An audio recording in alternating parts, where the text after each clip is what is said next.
Alrighty.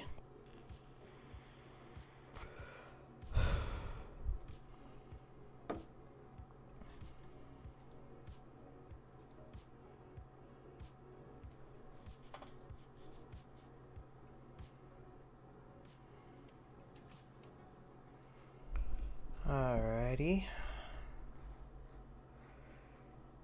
I think we're ready to start this thing. Welcome to the stream, my re-debut stream. This is my first stream in a couple weeks, but I've mainly... Tasha! Sorry, that's my cat. 1 second. Okay. So... yeah, I'm just, this is my first stream in a couple weeks. I decided to revamp my look, as you can see. This is just the standby animation. Hope y'all like it. And I really, really hope y'all like my new avatar. First, before I get into anything, I just want to give a couple of shout outs. First off, as you can see by this animation, this was made by Psychopion. You want more info in the description of this stream. You're going to see the links to his Twitter and to his Facebook art page. Give him some love. He's a phenomenal artist and one of my good friends. And he also does a lot of art for me for Rosie and Posey. For those who don't know, Rosie and Posey is one of my big projects. And he's been a long time collaborator and basically my main artist on Rosie and Posey. Without him, Rosie and Posey, and a lot of the artists, I can't do half the things with Rosie and Posey without them. So I want to give him and all my other artists like a big shout out for that. Next person, main man, I can't do this without man responsible for the PNG assets. I want to give huge thanks to Lil Vomit. Links to their YouTube channel as well as their Twitter are also going to be in the description. And I can't thank him enough, man. He did such a phenomenal job, and I hope y'all enjoy as well. I'm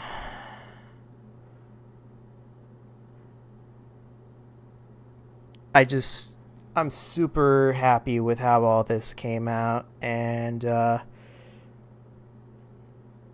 getting a little flustered right now. I'm just so excited.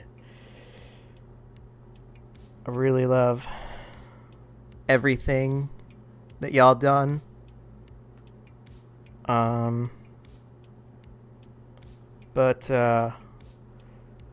without any further ado, I'm rambling. Yeah, without any further ado, here it is, the big reveal. Also, I kind of added a transition in between scenes for my stream, so it might be a little bit loud, so get prepared. And here is the reveal. There we are. Oop, wrong thingy. Wrong emotion. There we are. Here we go. What's going on? This is my new Spooky. I just love how it came out. And I got so many new different emotions. This is the base one. right here. We got kind of a swooning type of emotion. I'm loving that one. Because y'all know me. Y'all know I'm a thirsty boy. I am a thirsty boy. And then right here we got kind of an annoyed look right here. I don't really find myself getting annoyed too often, but I really like it. And then this one right here is kind of a shocked expression. Loving that one. And then of course I got a whole bunch of different other ones, like we got this one right here for when I'm reacting or watching videos or movies. I got like a little grin right here, an annoyed look. I got a shocked expression. This could also be used kind of as like a scared. This is the one you saw earlier. This is like a distressed look right here. And then I got kind of an annoyed look, like if I'm watching, with whatever I'm watching is ass.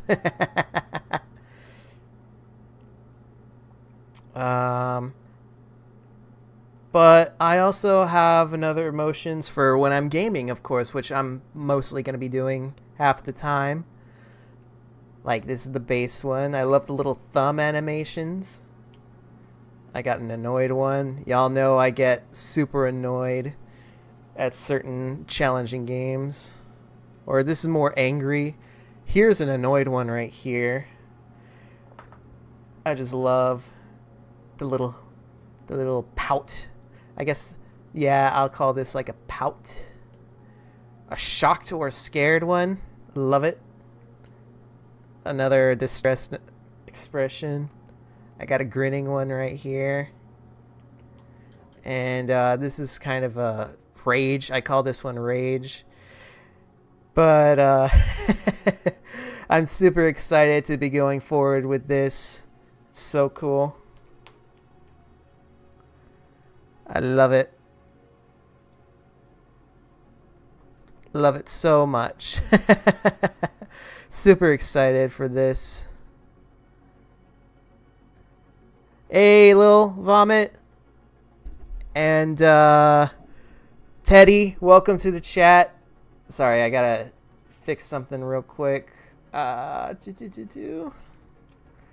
be able to see y'all, because I'm not picking you up. Sorry, 1 second.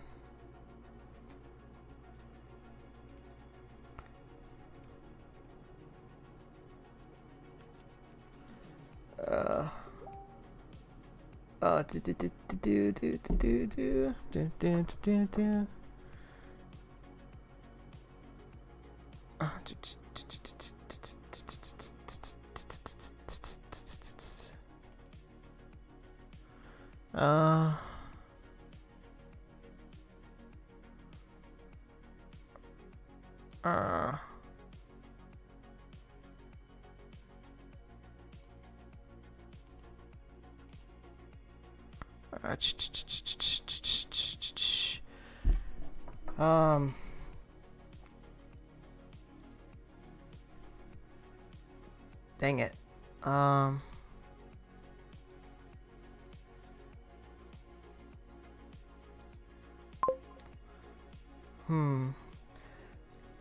Sorry, I probably should have done this before I went on to stream, because it shouldn't be too bad.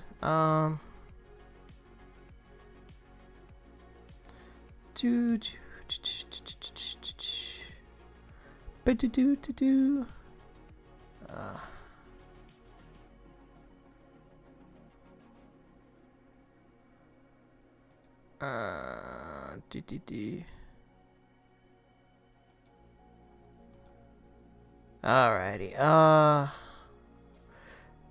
We'll get to it when we get to it. We'll see how it goes. About me reading the chat. Sorry. Anywho, so today for this stream, what we're going to be doing, I'm I've been thinking about doing a tier list, and I found this one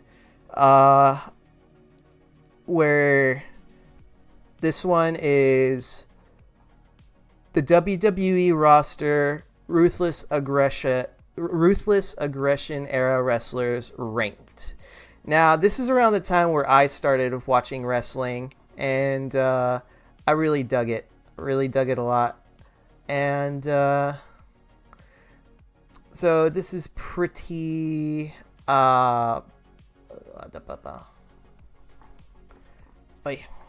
excuse me. So this is going to be kind of nostalgic for me, checking out all these wrestlers. Tasha, you gotta get out of the way. And ranking them.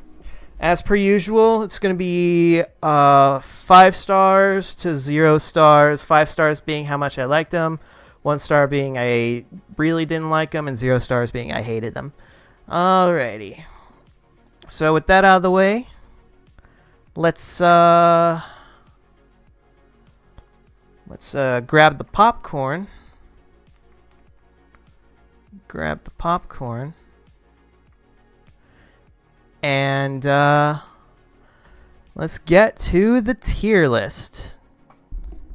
Get ready for the transition. Let me know if it's too loud for y'all. I don't know if I can adjust the volume of it, but the transition is going to be pretty brief. So, there we go.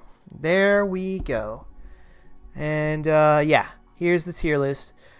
WWE roster, Ruthless Aggression Era ranked. Alrighty, and let's see who we got. Starting off the tier list, we've got this is Al Snow. So I vaguely remember Al Snow growing up. I know he was more prominent in like ECW and the Attitude Era. I think I remember him more on Velocity, which was very rare because I think Velocity would usually air either early on Sunday mornings or it would be in the evenings around midnight on Sundays. But from the clips I've seen online of him, he was pretty entertaining. I like the head gimmick. From what I remember, he was a pretty basic wrestler. I think his whole thing was just jobbing. He was basically a performance enhancement talent. So they would have him. He's an experienced wrestler, but they would have him lose to put over the younger guys. I think that was also one of his gimmicks in the Attitude Era because he would be part of this stable called the Job Squad, which was basically like a little Misfits Island stable full of losers and jobbers. He's pretty decent, pretty inoffensive. I think I would put him in 3 stars. Oops. Ooh, we got a lot of wrestlers. Okay. So yeah, Al Snow I feel belongs in 3 stars. 3 stars it is. This is I want to say Alicia Fox. I think I remember her more. This is going to sound bad, but I think I remember her more as like someone that would be in backstage segments, like not necessarily like an announcer or like an interviewer of the wrestlers, but like she would be part of like skits. The one thing I do remember about her is there was a storyline for Triple Threat at WrestleMania 25 where John Cena, Big Show, and Edge were feuding for the World Heavyweight title. And at the time, Edge was in a relationship with Vicky Guerrero, who's like the general manager at the time. And John Cena, I forget whether it was like their wedding, because it usually is like at the wedding where they pull this kind of thing, where they show something that damages the relationship or something like that. And they pulled a video basically of Edge making out with her backstage while he was still with Vicky Guerrero. That's all I remember her for, and honestly, that is pretty sad. I'm probably just gonna give her... You know what? I'm gonna change 0 stars to don't remember,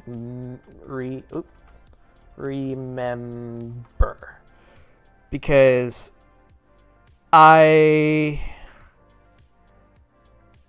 barely remember anything she's done.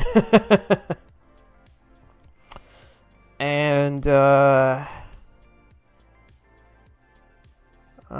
gonna say same goes for... This is gonna be bad. I feel like I feel like a lot of this tier right here is gonna be a lot of divas.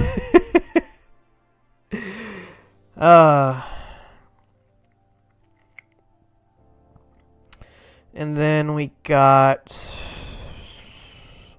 Trying to remember who this guy is. Oh, okay. I remember who this is. This is Animal, Road Warrior Animal. But this is when this is later in the story where he betrays Heidenreich because he was trying to bring back the Legion of Doom. And he rebranded himself as just the Road Warrior. And, yeah, this is when he turned heel. But I remember him when he was teaming up with Heidenreich, because I want to say this is a couple years after Hawk died. Hawk was his original partner in the Road Warriors. And I remember there being either a book or a DVD coming out highlighting the careers of the Road Warriors. And then a little after that, Animal came back to the WWE and teamed up with Heidenreich and basically revived the Legion of Doom, or the Road Warriors, with Heidenreich. And they actually won the tag team titles at one point, and they were pretty big in the tag team division. And then,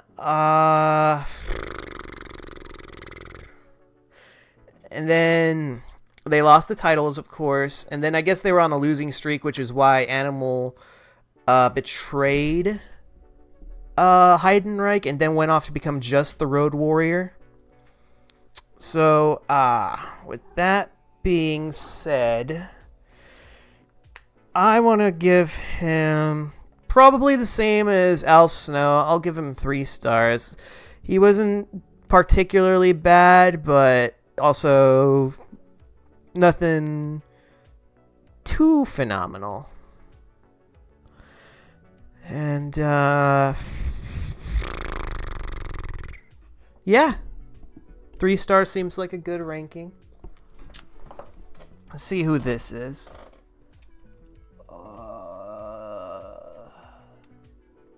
Oh, okay. This guy was part of the Heartthrobs, which was another tag team, and their whole thing was that they were just male strippers. Essentially, they would come out with these like feathery boas. They'd have like this pulsating music, and I remember their song being, their entrance theme being really catchy, It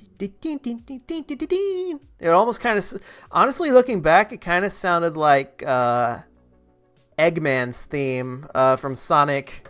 I'll have to look it up. I hope I don't get copyright strict for this, but I'm gonna look up the WWE Heartthrobs theme real quick.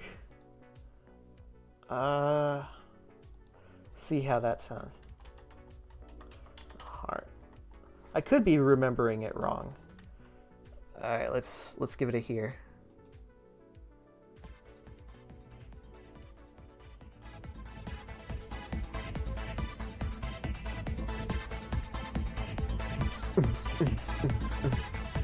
Yeah.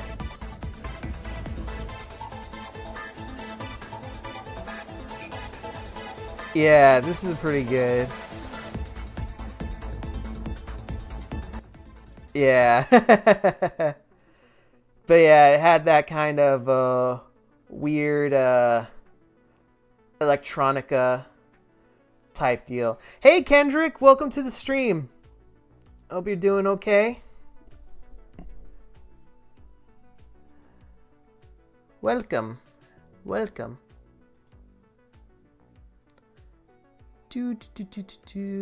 Alrighty. And then oh, where was, oh yeah,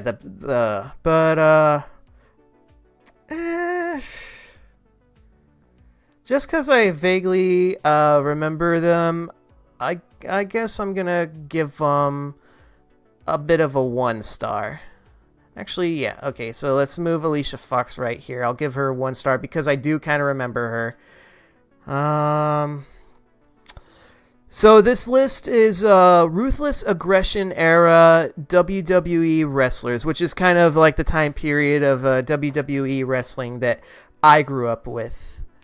So I'm kind of ranking all the wrestlers here that participated during that time era. Okay, let's see who's next. This is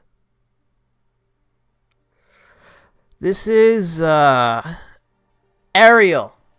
This is Ariel. She was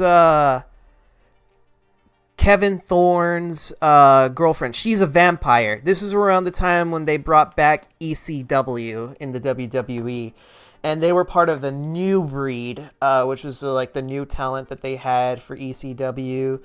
And I guess because they were on Sci-Fi, they decided to do a little bit more goofy supernatural gimmicks. So like Kevin Thorne and Ariel, they were both vampires.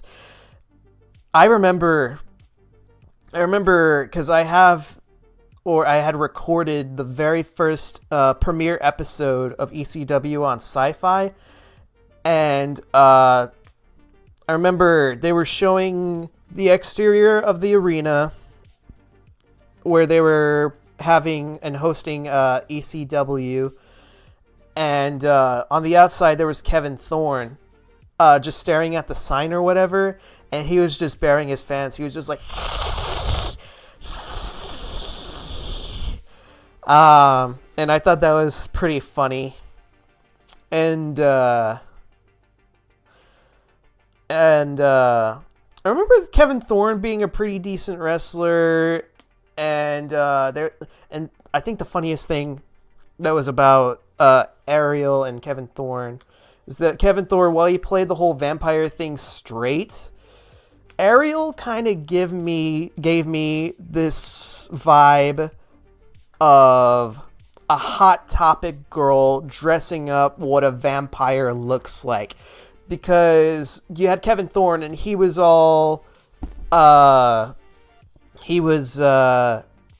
stoic and brooding. Meanwhile, Ariel, she was all skipping around, and whenever she would accompany Kevin Thorne to the match, she would be like, "Go on, get him! Get him! You can do it!" And I just thought that parallel was hilarious. I'll give Ariel by herself just because of how comedic she was from time to time. Just because she kind of felt like a poser Hot Topic girl. I'll give her 3 stars. 3 stars for Ariel. This guy gets 5 star. Kevin Thorne gets 5 stars from you, Kendrick. Alrighty. Rightio. Alrighty.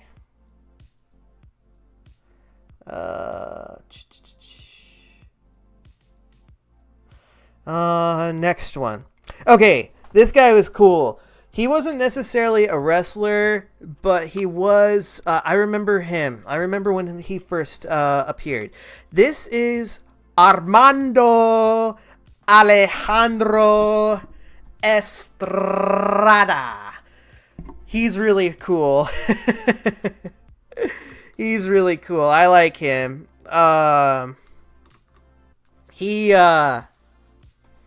So he started off as Umaga.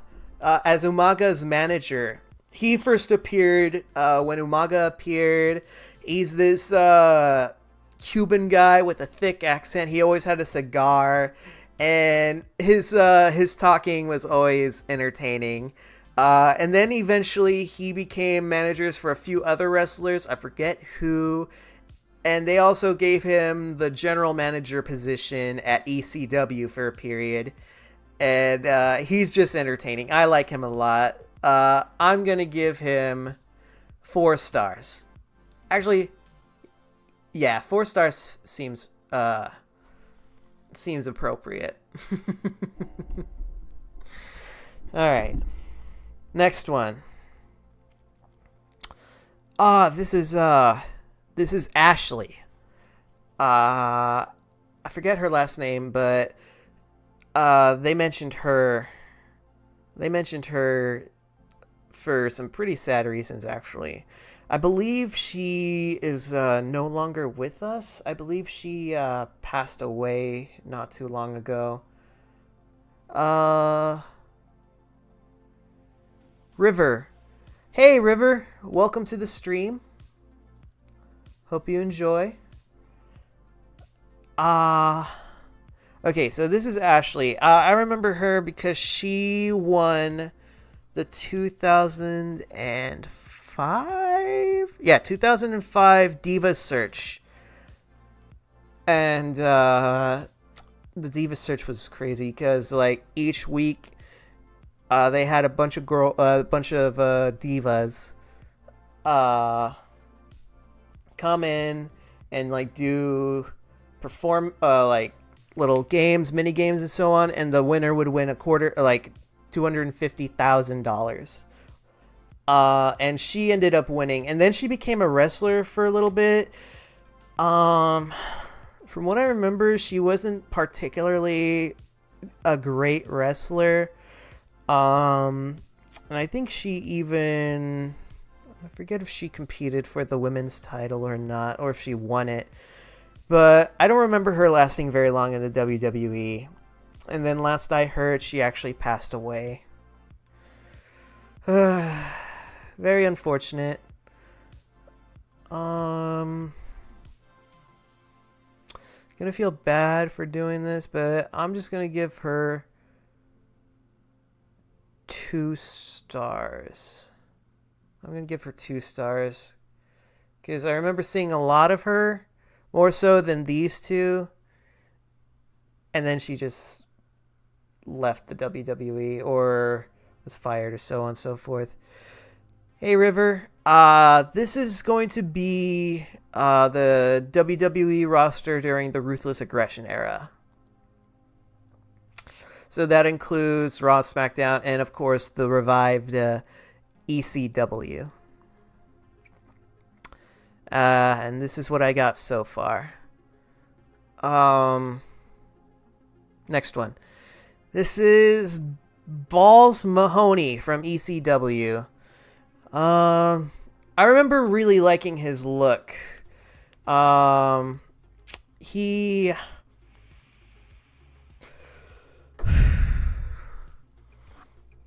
a very big guy.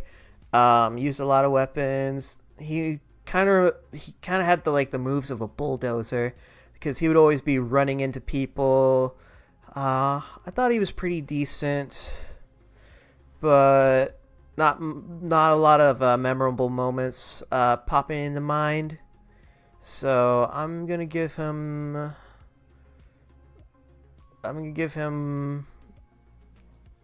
1 star. And I don't even remember who this is, so I'm gonna put him here. Batista, 5 stars. Loved Batista growing up. Batista, I actually when I first started wrestling, this was the guy who I remember. I forget what it was, but it happened during a match with Chris Jericho. He was facing off another dude, and they do that thing where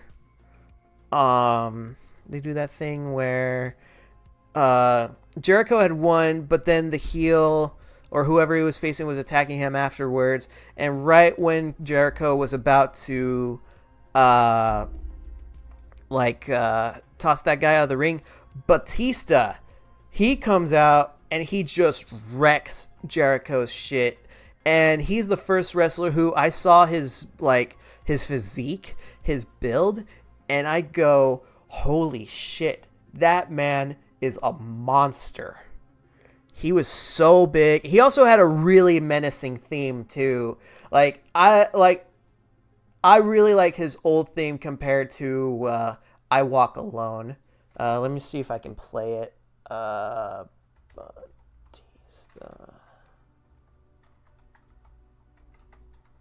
I think it was called Animal. I remember having this on my MP3 back in high school. Hell yeah.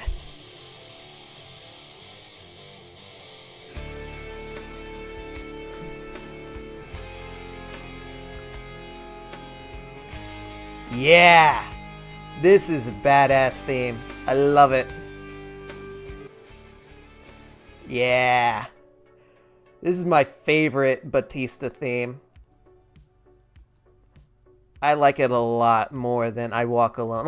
I Walk Alone, don't get me wrong. I Walk Alone is a iconic theme, but I just prefer his first theme more so. I just like it a little bit more so. Aragorn Skywalker. Right on. You decided to switch over to YouTube. Right on. Well, welcome to the chat. Hope you enjoy. But yeah, Batista, 5 stars. Love 5 stars. Love Batista. Beth Phoenix.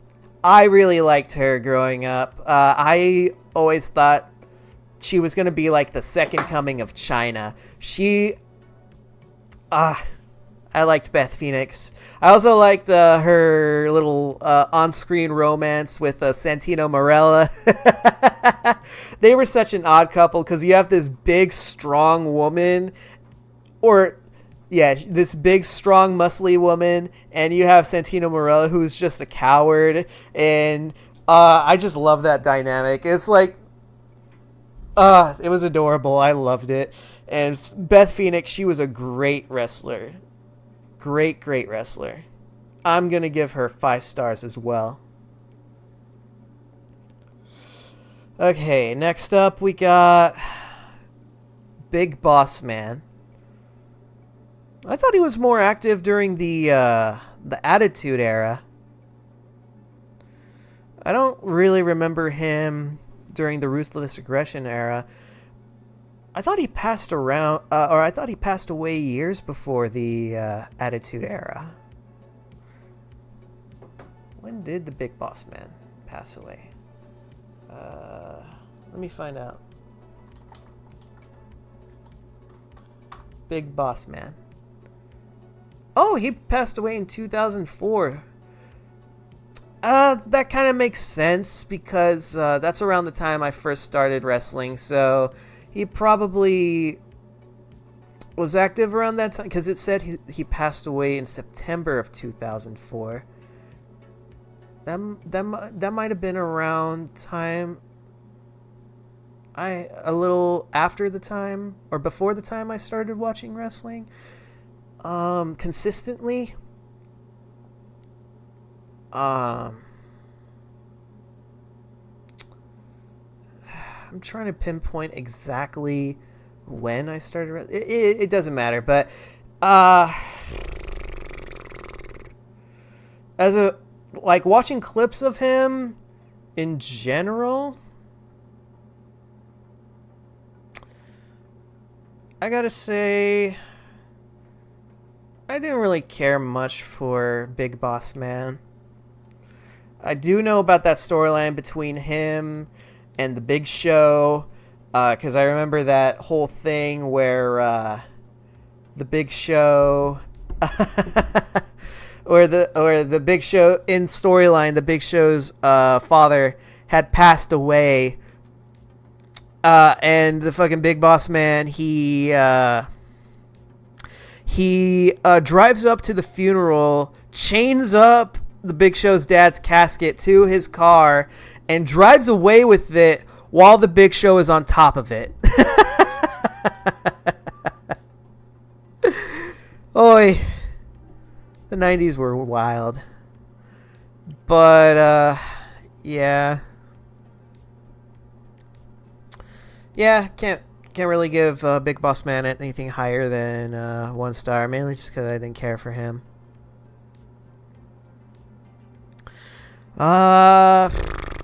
Next one is nope. Next one is Viscera, aka Big Daddy V.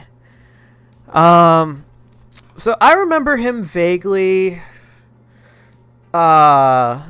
He had this. I know he was also more active during the Attitude Era, even the New Generation era, because he had been active like from the early '90s all the way up to like WWE ECW time.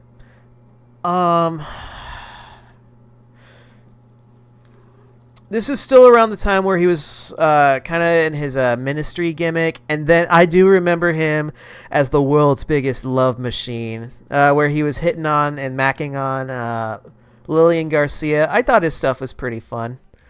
I do hear that he was very hard to work with in the ring. Not a lot of people liked him, and he was always very stiff with his wrestling. I'm gonna give him 3 stars just because I also liked his music. I thought he was really intimidating too. Yeah, I'll give him 3 stars. Aragorn. Any plans for more tier lists? Eventually, I plan on doing a few more tier lists. Not wrestling themed, maybe some wrestling themed, but just whatever I find. And I decided to do a stream about it. Most of my streams are revolved around gaming. Like, I'll just game. But, yeah, I plan to do some more tier lists from time to time. I'm actually trying to work on... it's just finding the time for it. I want to do a tier list, but in a video format, like actual edited down and scripted format, where I rank through the Friday the 13th movies. Because those are... Obviously, I'm not going to get it done in time next week because there is a Friday the 13th next week. Honestly, that would have been really cool, but it's just finding the time... not just to do the scripting, but also watching these movies because they are like, there's 9 or 12 of these movies. If you count the original 10, like Friday the 13th all the way to Jason X, plus Freddy vs. Jason, plus the remake that came out like 20 years ago. But, yeah, I plan on doing some more tier lists. from time to time when I'm not gaming, just if I find one that's interesting. I do remember seeing one on here where it's like cartoon hotties. I can I can see myself doing a cartoon hotties list. But yeah. Yeah, more tier lists. Oops. Alrighty. Well, it's the big show. It's a big bad show tonight. I like the Big Show. I'd honestly put him up there. A lot of great moments with the Big Show. The first storyline I remember the Big Show with, he was feuding with Kurt Angle at the time. And the first thing I remember him was that Kurt Angle shot him actually with a tranquilizer gun, and once the Big Show was knocked out, fucking Kurt Angle grabbed a pair of clippers and just shaved the Big Show's head bald. And I just remember it was like, okay, I'm here for whatever this is. And I just remember really, really being invested in the Big Show, also because of how big he was. I think he's a really good guy, a really great wrestler. I mean, don't get me wrong, he's been part of some horrible storylines. But I always consider him like this ever-present thing. I think he's retired now, but I would definitely like to see more Big Show in the future. But I give him 5 stars. I really like the Big Show. I have no idea who this is.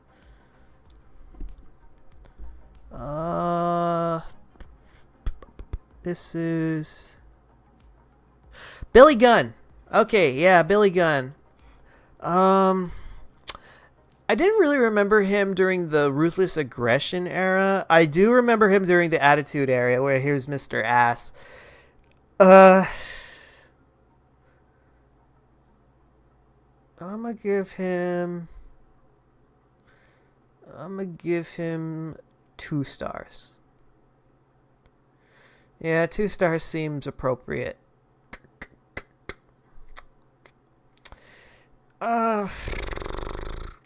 Billy Kidman. He was also really good. He was in the Cruiserweight division, mostly. I remember his feud with Paul London. They gave some really good matches. I'd probably give him...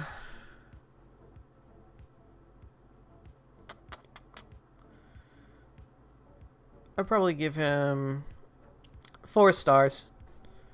Or 3 stars. 3 stars, I'm sorry. 3 stars is a pretty decent thing.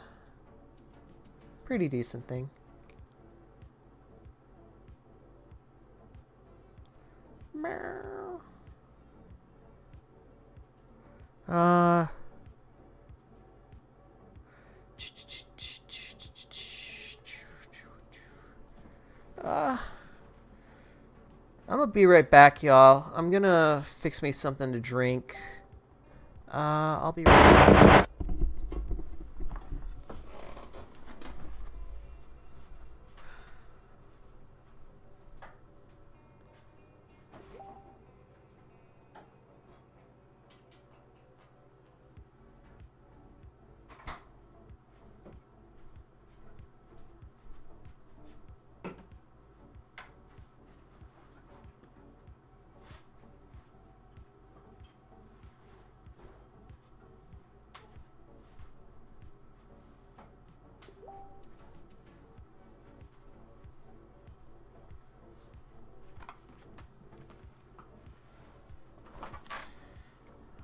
Okay. I got me something.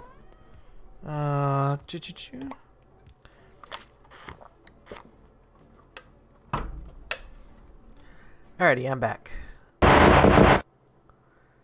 Okay. Let's see who's next. Okay, Cowboy Bob Orton. I remember him. He was around the time of Randy Orton's feud with The Undertaker. Because Cowboy Bob Orton was a wrestler back in the 80s and 90s and such. I remember him begging The Undertaker to spare him, like, at WrestleMania, because, like, it was, like, this whole thing is like, oh, The Undertaker is going to kill this guy, and blah, blah, blah. And then he started interviewing more in the feud. Like, he's the one who cost The Undertaker, because they had a rematch at, I want to say, SummerSlam? Yeah, at SummerSlam. And Bob Orton had actually disguised himself as a fan. He had all these prosthetics and such, and attacked The Undertaker, costing him the victory. Oh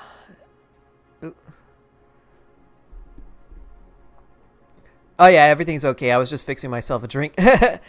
And then their feud culminated in a Hell in a Cell match at Armageddon, where the Undertaker got the W on Randy Orton.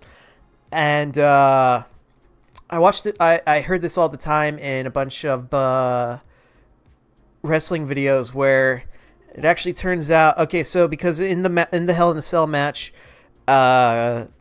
Bob Orton had bladed himself and caused himself to bleed. But turns out that ever since he was a teenager, Bob Orton had hepatitis, which is a very contagious bloodborne disease, and he bled all over the Undertaker. And that pissed him the hell off because he was afraid of contracting it. Luckily, the Undertaker, he didn't get hepatitis, as far as we know. But that's what caused Bob Orton not to be welcome in the WWE anymore. Because if the Undertaker's pissed at you, then you know you done fucked up. Tasha, get away from the desk, please.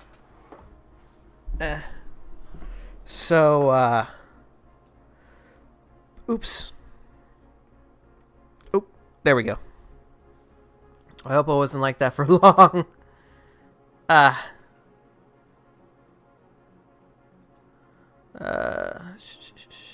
Sorry. We are experiencing technical difficulties. Okay. So.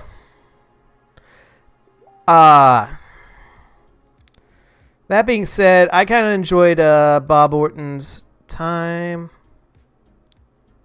So I'd probably put him in 3 stars. Bobby Lashley.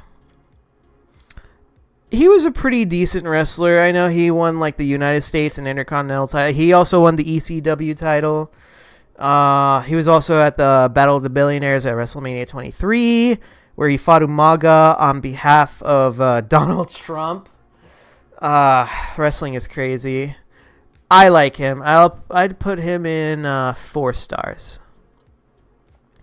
He's really great. I know he had returned to the WWE years later, and I also know he made it pretty big in TNA. I didn't really follow him after that.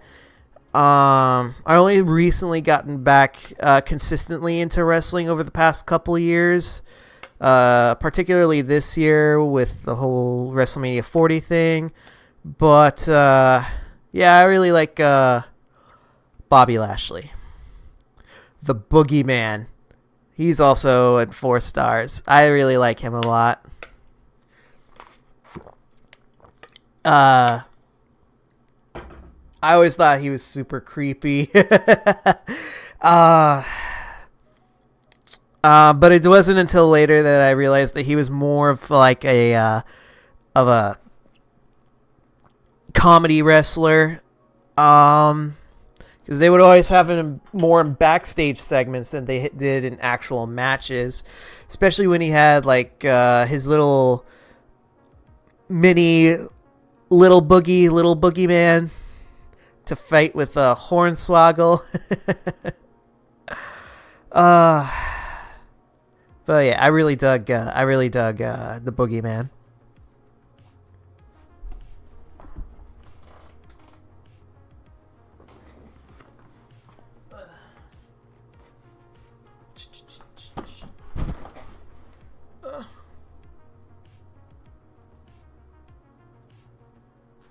Alrighty.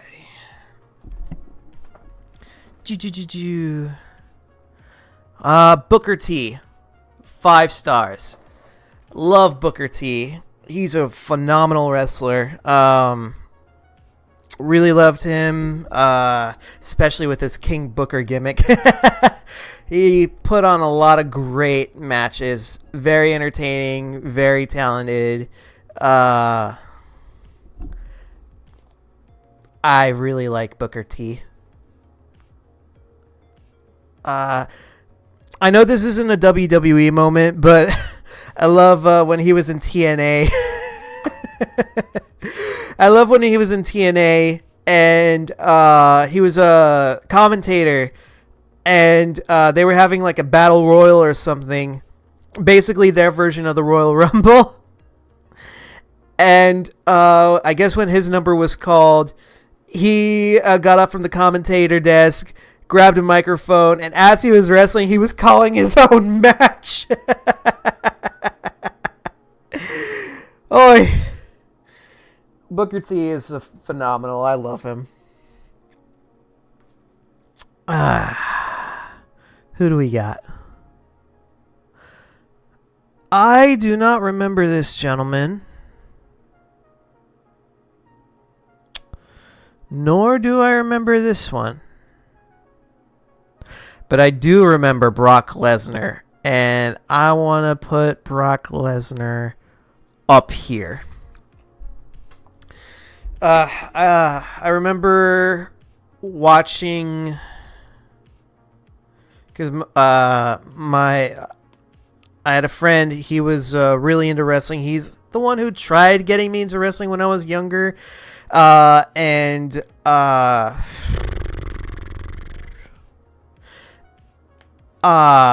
my mom, she wouldn't let me. She wouldn't let me watch a lot of wrestling growing up. She was one of those people who thought it was like, oh, it leads to violence and blah blah blah. But I remember we watched the 2002 SummerSlam, and I really there was a lot I liked on that card, particularly the Triple H versus Shawn Michaels match. And I really also liked the match between Brock Lesnar and The Rock. I also really, really loved his match against, or at least his rivalry with Kurt Angle, especially at WrestleMania 19. Especially, that shooting star splash was super nasty. And I didn't know he was... I mean, I've seen videos on YouTube where he does the shooting star splash perfectly, but at the time I didn't know just how agile he was. Well, mostly agile. He still botched the move. But yeah. I think Brock Lesnar is I really liked Brock Lesnar growing up. Sorry, I'm just rambling. I feel so bad for a lot of the divas. I have no idea who she is.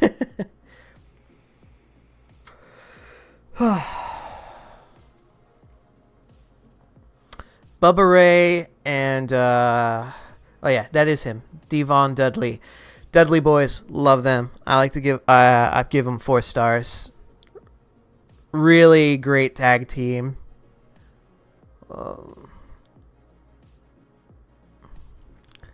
I have no idea who this is or who this is. Carlito. I like Carlito. Oh, I've always wanted to do that thing where he bites the apple and spits it in someone's face. He was also such a douchebag, but that was kind of the point of his character, where he acts all smarmy and slimy, and you're supposed to hate him. I also liked his segment, Carlitos Cabana. I like his... He actually had a pretty decent reign with the Intercontinental title. Someone who could have been like just an annoying one-off thing. He was actually pretty good in the ring, so I'm going to give him 4 stars. I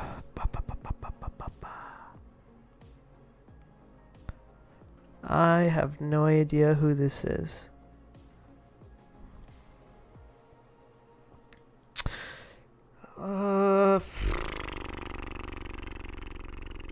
Oh, okay, I know who this guy is. He is one of the Dicks.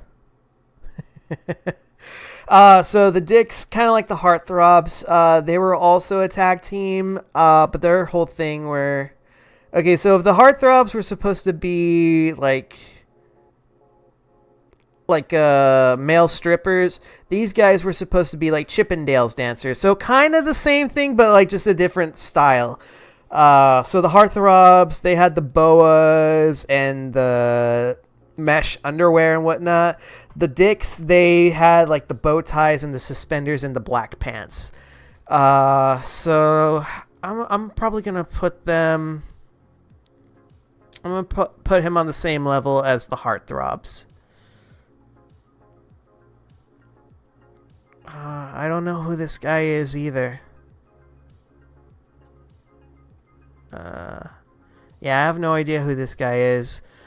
I'm probably gonna get chewed out by a lot of people, but I just don't know who this is.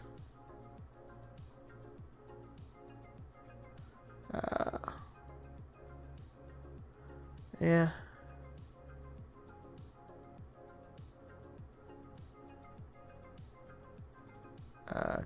Sorry.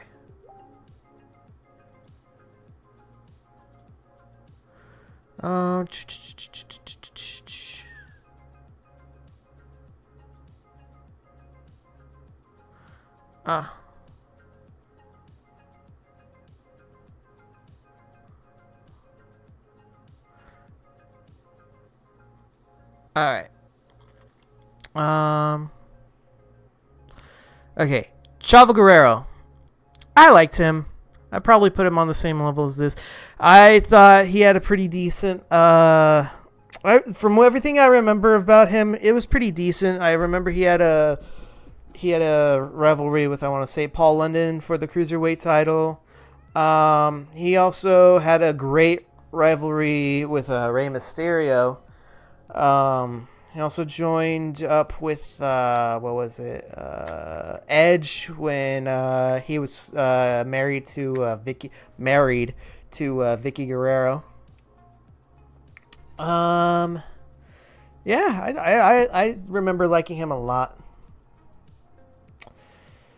All right, next up. I do not know who this is.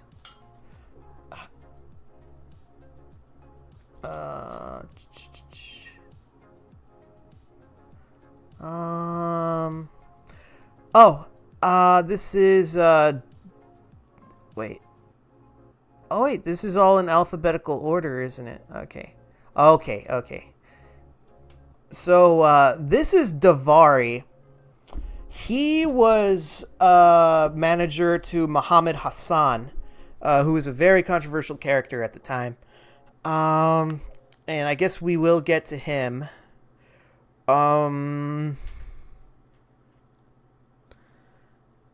Can't stay up too long? Okay, well, thank you for joining us, Kendrick. Hope you have a good one. You have a good night.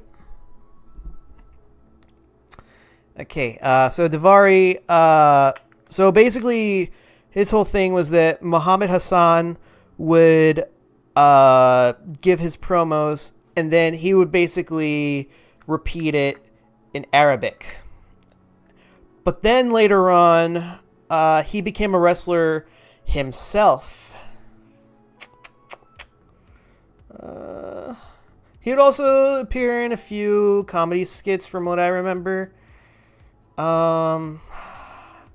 As a wrestler, I thought he was pretty mid.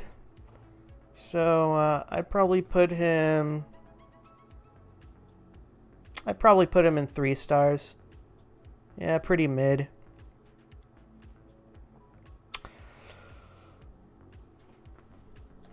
Ooh boy. Ooh boy. Next we got Chris Benoit. I've said it before and I'll say it again. Paul Heyman probably had the best take on Chris Benoit and the whole thing. As a talent, he was one of the greats. He was probably one of my favorite wrestlers growing up. But that being said, 3 people died that day and only one of them had the choice. So this is a tough one.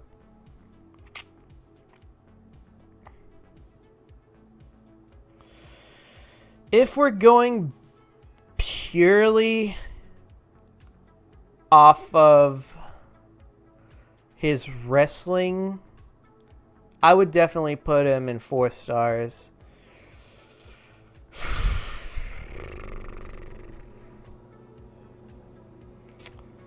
I'm just going to put him in 3 stars. Yeah, just 3 stars. That's all I can do at this point. That was a bit of a bummer. But let's just move on. With that being said, I don't remember who this is, but Chris Jericho is goated. I do like Chris Jericho. He's probably one of the best wrestlers that's still working today, in my opinion. Very charismatic, very entertaining. I haven't really caught up with him in AEW, but strictly from what I remember in WWE, I thought he was really one of the greats, and I like him a lot.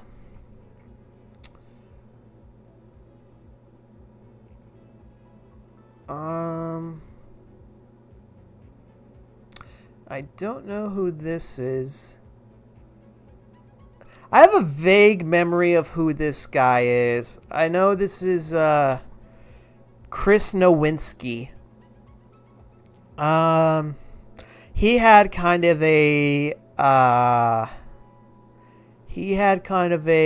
like a college boy gimmick, kind of like Charlie Haas did. Wait.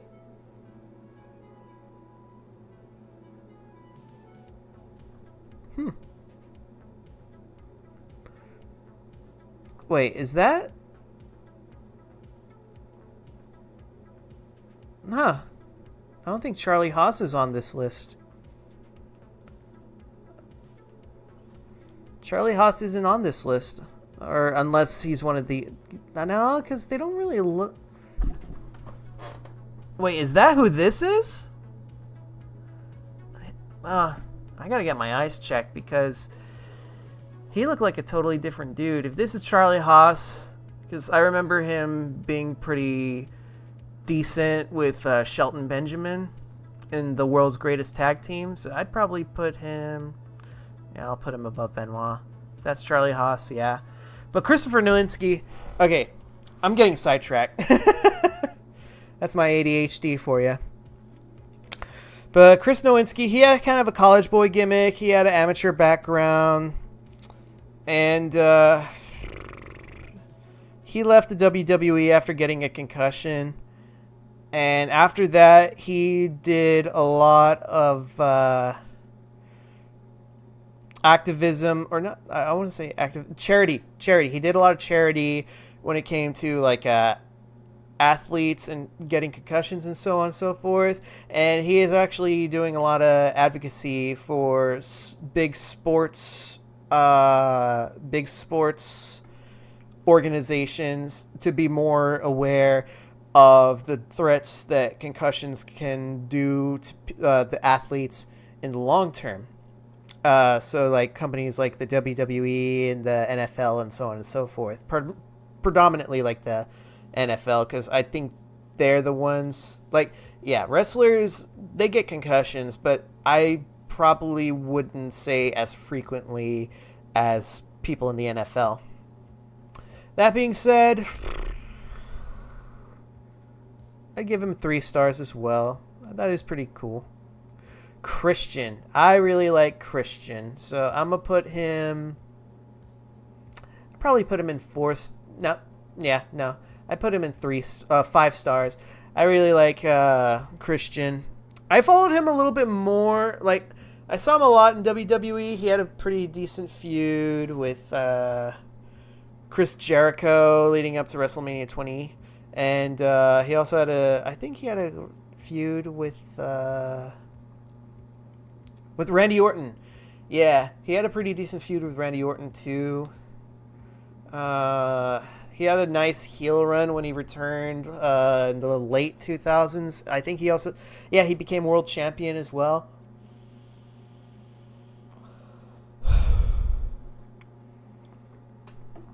I know he's in AEW, but I haven't really followed him.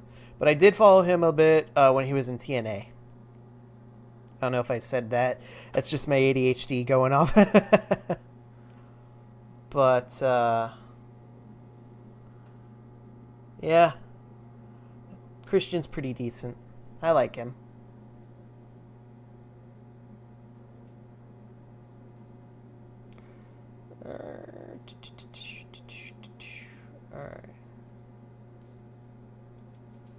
Alright.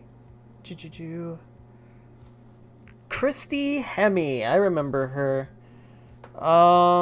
She had a pretty decent rivalry with Trish Stratus at WrestleMania 21. Very mid wrestler, if not outright bad, I would probably say. I'd give her...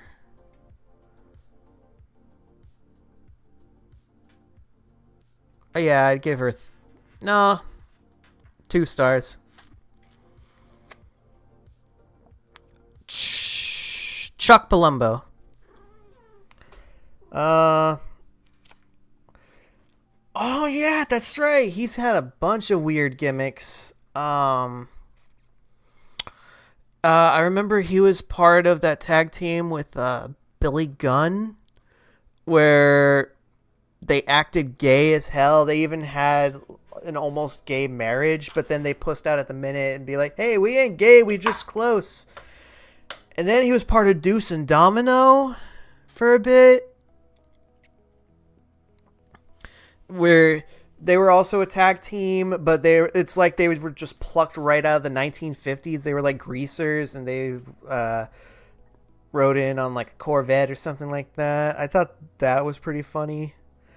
And then they just made him a biker and straight up a woman beater for some reason. He was pretty mid. I didn't really like him, so I'll put him right there too with Billy Gunn. CM Punk. I really like CM Punk. I always liked CM Punk when I first saw him in WWE.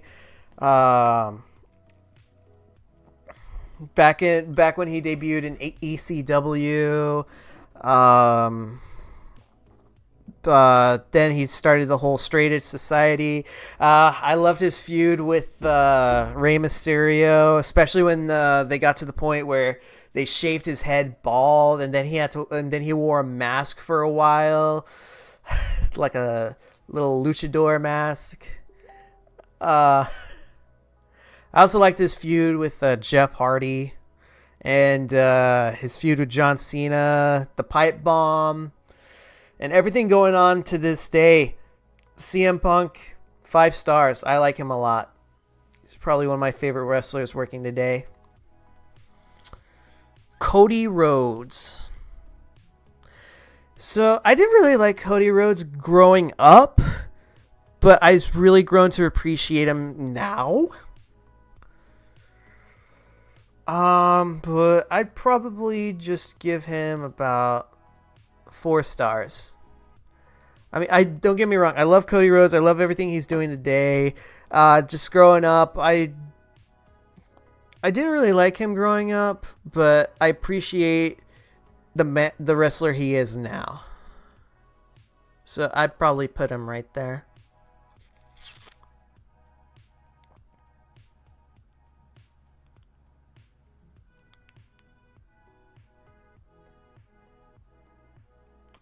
I have no idea who this is, so I'm going to put him right here.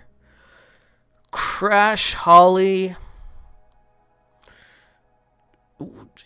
I remember him more being more in the Attitude Era than the Ruthless Aggression Era. But from what I remember,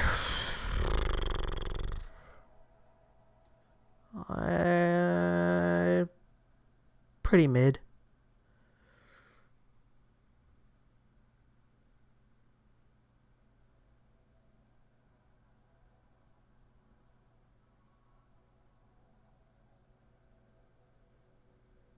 I have no idea who this is either. Mr. Perfect? He's more of a wrestler in the 90s. I don't remember him in the...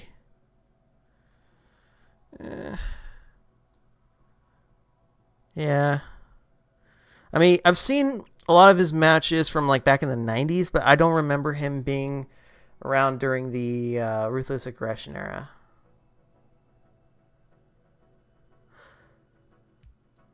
Wait a second. This is Daivari. So then... Oh! Oh, that's Chris... I feel so bad right now.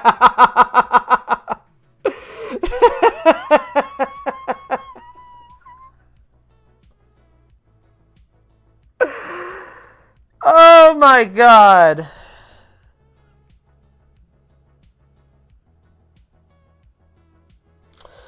Okay. I really do need to get my eyes checked. So, this is Chris Masters. This is Chris Masters, the masterpiece. He's a completely different dude. So I'm going to swap him out with the actual Daivari. And I'm going to talk about Chris Masters. Because I really like Chris Masters. Chris Masters, his whole thing was that he's this guy with a beautiful physique. Actually, no. Fuck it. I'm going to do it 5 stars. Chris Masters is a 5-star wrestler because I loved his gimmick. Chris Masters, he's a guy with a really great physique, and he's a narcissist who touted himself as the masterpiece. And he had... It's a pretty basic... Looking back at it now, it's really basic, but he had the Master Lock, which is a full Nelson, and his whole thing was that it was unbreakable until Bobby Lashley broke it. And I remember everyone in school who was into wrestling locking each other into the master lock, trying to break out of it. Myself included. And it's bringing back a lot of memories. I like Chris Masters.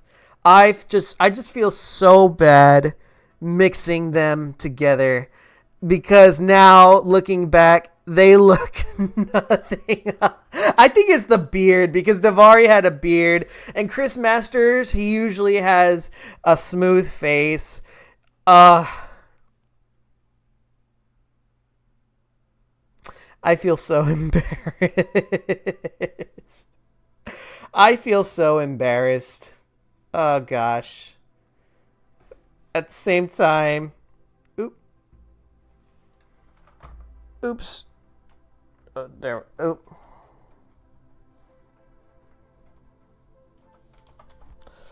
Oh. Bumping everything. Sorry about that. This stream is.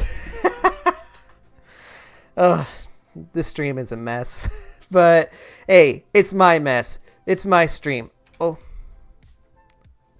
Doy. It's my stream, so it's whatever. Oi.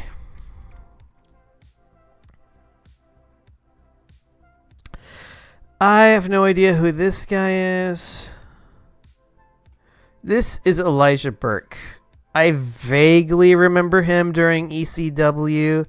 I remember him having a really good look, but I barely remember his wrestling. So I'm gonna put him right here in 1 star. I know I'm gonna turn a lot of heads or something like that.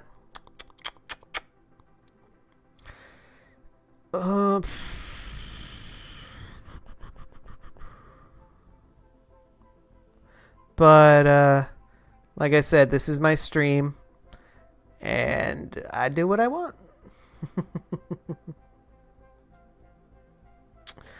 Oi. Alrighty.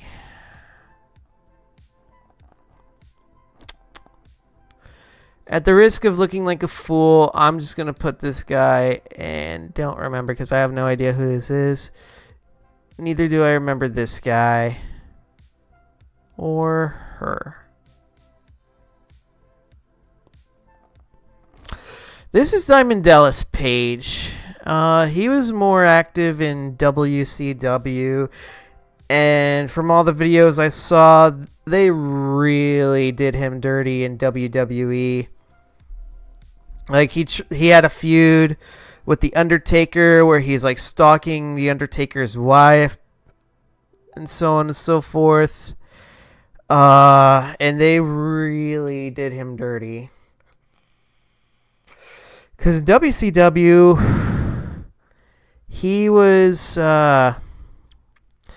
pretty decent, multiple world championships. But in WWE, I vaguely remember him. But I'll probably put him in 3 stars.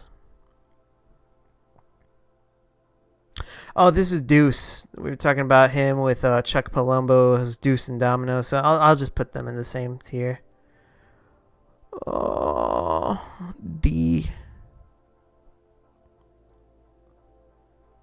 Something I wish this website would do is that whenever you hover over something, that they give you like a little description. Like for example, if you do this, you hover, it'll give you that little window that says open the home page. I wish they would do a thing where if you hover over this, it'll give you like the name of the image so they can tell you what exactly it is you're looking at.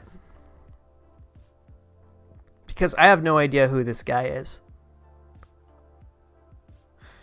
I do know they're going in alphabetical order.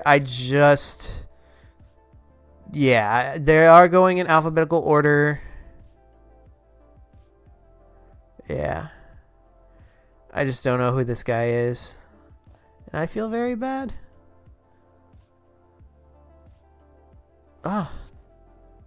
Oh, this is D'Lo Brown. He was more active in the Attitude Era. I'll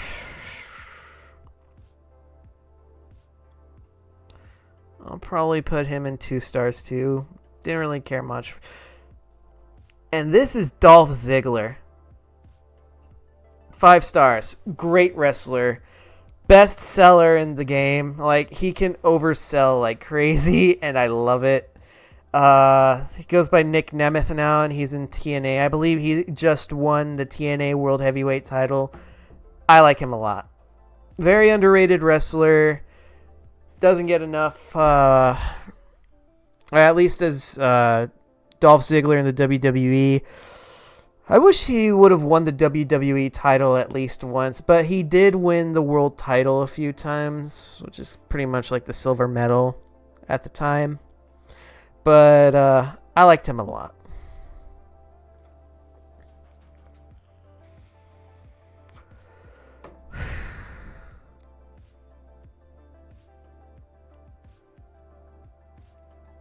Don't know who this is.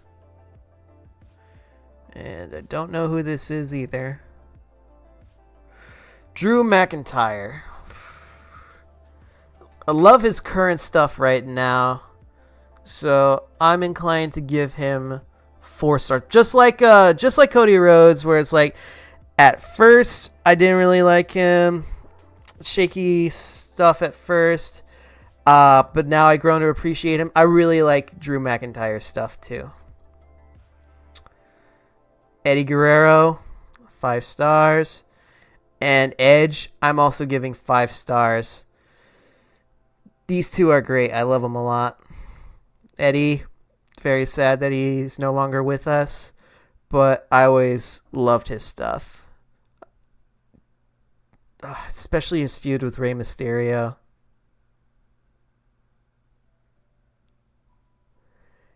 Eric Bischoff. I really like Eric Bischoff. Do I want to put him in 4 stars or 5 stars?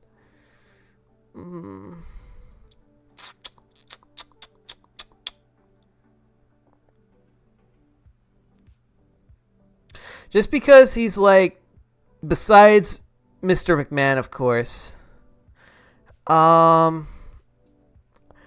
he's probably one of my favorite of like the heel authority figures. He's such an asshole, but he plays it so good. And like, he's kind of like the authority figure that I grew up with, like the heel one. Love it.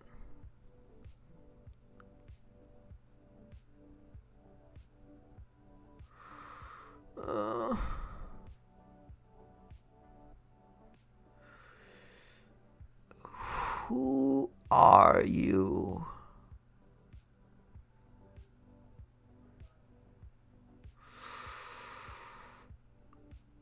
He looks familiar. I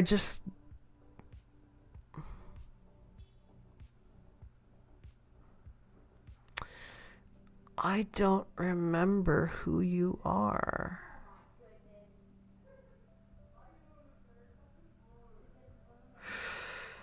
Ooh, Eugene. Ooh, boy. This is a gimmick that wouldn't fly today.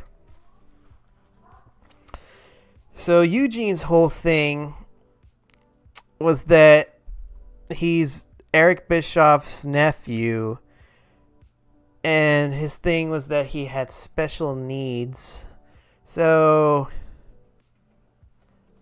actually looking back, I did like Eugene a lot. Like, the gimmick wouldn't fly today, like, at all. But hot take, I like Eugene. I like Eugene a lot. I like his whole thing of him also being like a wrestling savant where like he acts like a child and such. But once you get him into the ring, he's pretty, at least I think for the most part, pretty decent. But like I like him. I'm giving him 4 stars. There you go, Eugene. 4 stars.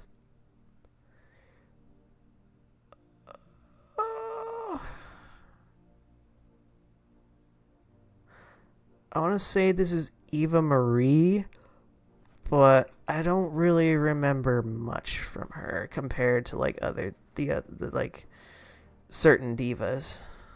So I'm going to put you right here. Ezekiel Jackson. Honestly, the only thing I can remember about him is that he beat Christian on the last episode of ECW for the ECW title.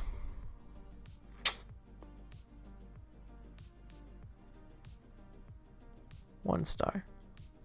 Finley. I like this guy a lot. My name is Finley, and I love to fight. Oops. I'm gonna give him 4 stars as well. I don't know, just something about a fighting Irishman that I really like.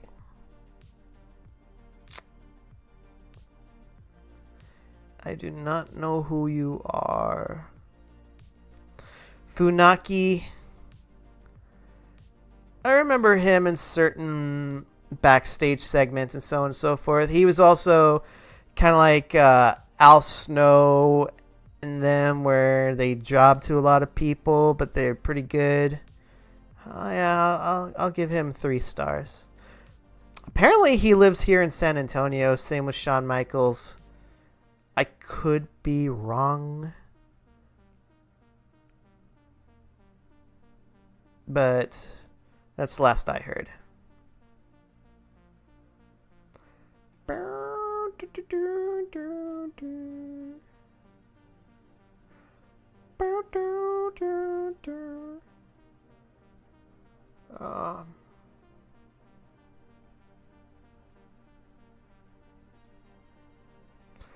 All right.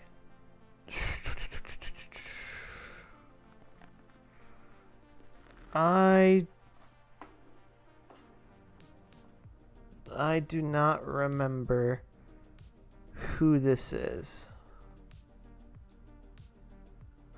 but I do know Goldberg. And again, he was really big in WCW. I remember a lot of people being hyped when he came to WWE. Then he had that trash match at WrestleMania. And in recent years, he's come back.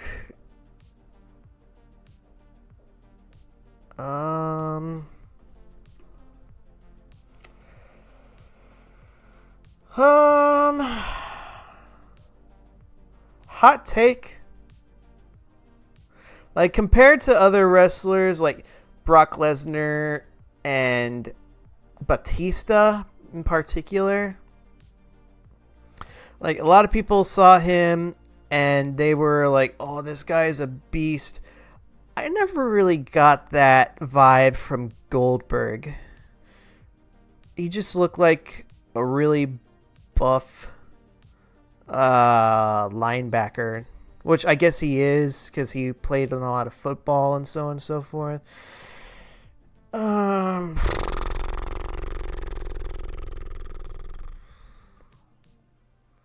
Hot take. Not a big fan of Goldberg. I do love me some Goldust, though. Love Goldust. I loved a lot of his backstage segments, and I love his wrestling. Love me some Goldust.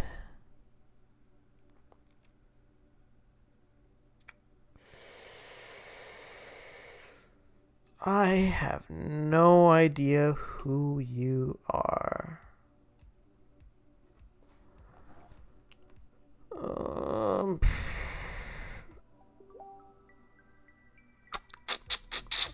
Oh, this is Gregory Helms, aka the Hurricane.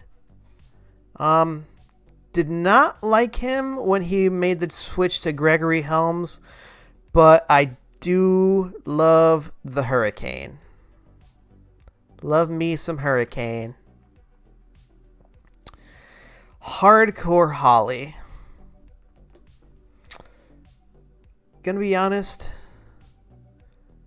do not like Hardcore Holly.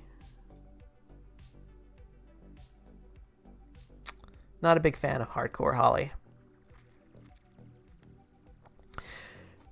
Heidenreich. I do like me some Heidenreich, though. Mid wrestler, but I did like his gimmick. A mentally unstable man who likes his poetry, his chocolate, and assaulting Michael Cole.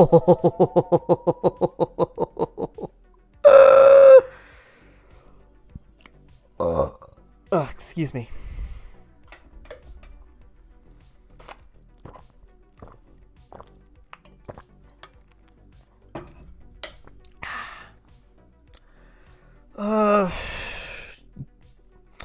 I kind of know who this is. She's the wife of...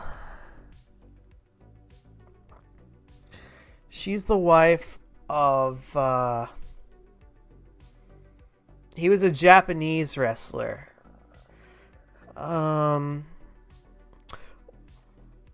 She was a Japanese wrestler. She was also like his manager. She would accompany to the ring. She's very soft-spoken. I do remember this one bit. It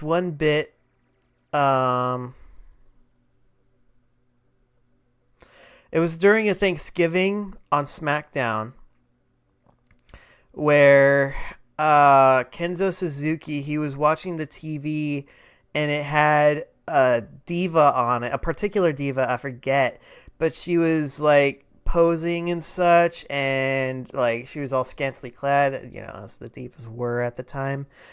And his wife comes up with a Thanksgiving turkey, and she was like, "Honey, it's Thanksgiving. In America, they celebrate by eating turkey. Do you want the leg or do you want a wing?" And then Kenzo Suzuki, he was like, "I want the breast." And then she looks at the TV and sees the diva, and she's like, "Oh, no. And then she runs away, and then he just keeps watching the TV with the diva on it. That's all I remember from her. I'd probably give her a 2-star just because I thought that was kind of entertaining.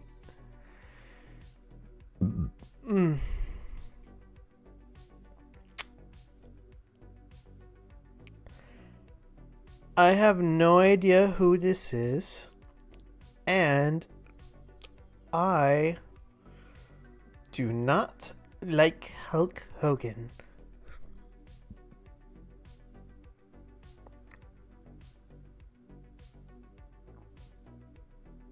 I do not know who this is.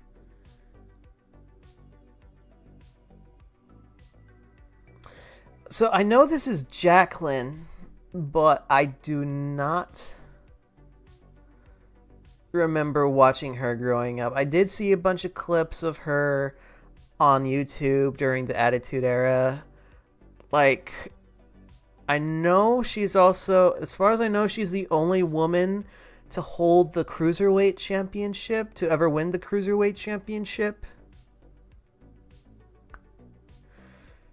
But I'd probably put her on the same tier as them.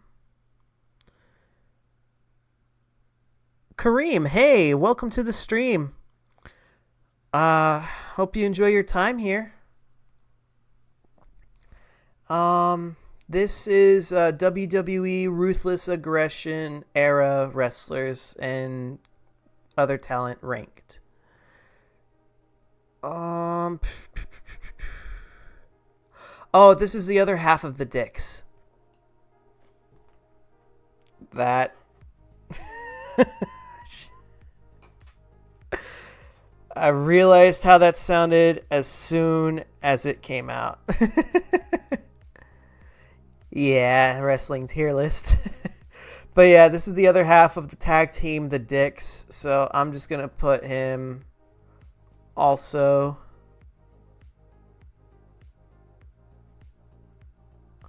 You know, actually, I'm going to put Hulk Hogan on 2. Because these are going to be the wrestlers that I'll put Hardcore Holly there. Because these are going to be the wrestlers that are a mix of, like, I vaguely remember them, but I also don't really care for them. Like, I know who they are, but I don't remember much from them. Whereas these are people I have no idea who they were.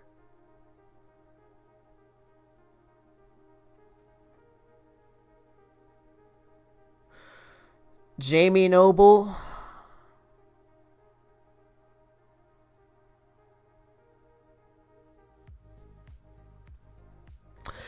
Where's your boy CM Punk? Right here in 5 stars. Haven't gotten to Jeff Hardy yet, but yeah, you can kind of guess where he's gonna go.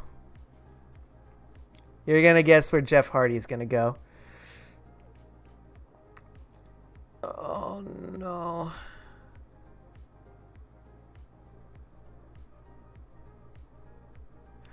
So I'm probably gonna put Jamie Noble in 2 stars as well because no.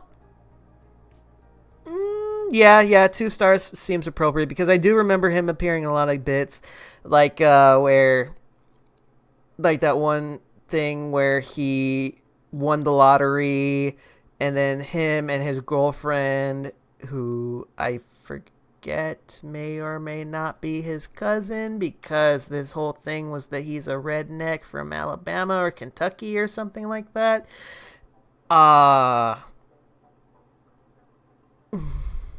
2005 to 2007 was the best era for WWE. Yeah, I agree with you, Kareem. 2005 to 2007 was the best too. That's around the time where I really started watching wrestling consistently. I'm sorry, I'm getting sidetracked. But yeah, I remember Jamie Noble. He did a lot of comedy spots. I also remember him getting beaten severely by Sheamus. I thought that was really brutal. And that's the last I ever heard of him. But yeah, 2 stars seems about right.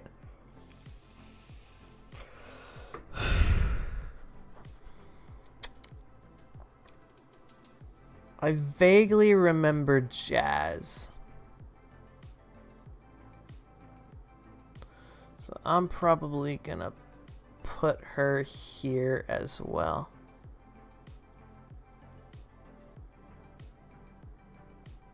Here's my tier list so far.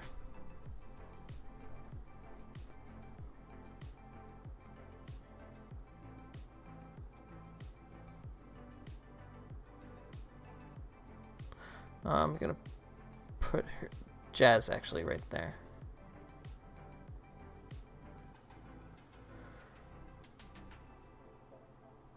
Sheamus is crazy. I remember I was mad. You were mad when he beat John Cena for the WWE title.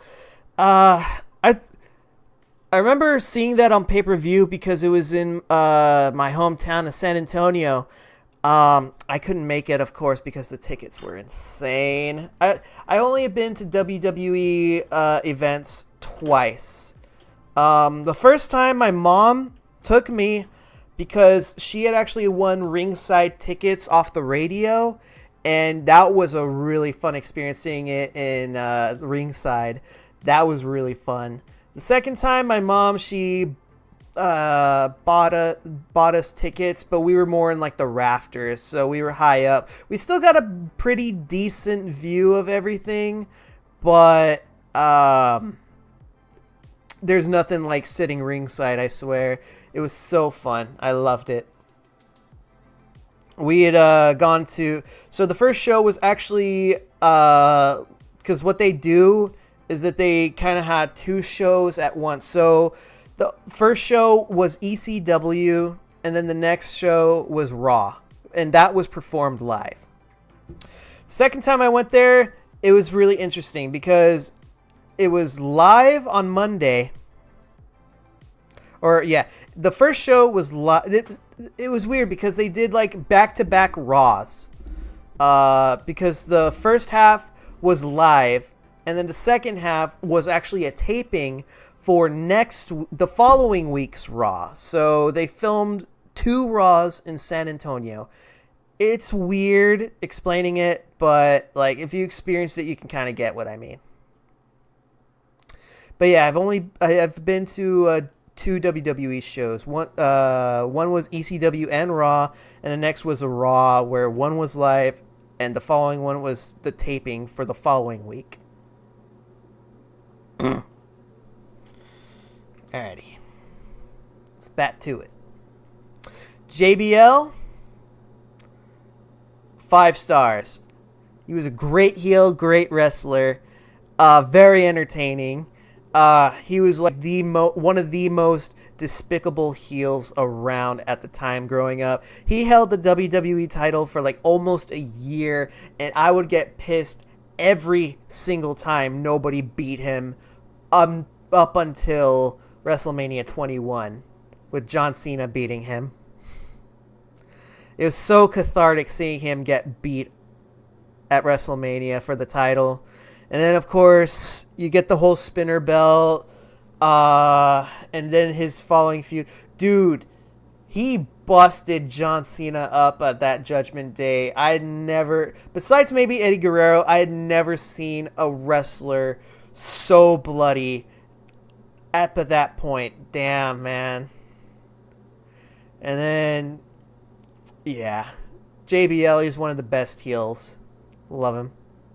And, of course, you got my boy Jeff Hardy. Had the biggest crush up on him growing up. There was a point in time where I basically modeled my entire life after him. Oh, he was one of the biggest... where's my swoon? Oh, I love me some Jeff Hardy. I love me some Hardy Boys. Oh, I love me some Hardy Boys, especially Jeff. I love Jeff. I'm just gushing right now. Oh, and when he won the WWE title at Armageddon. Oh, I got it. Ooh, I gotta calm myself down.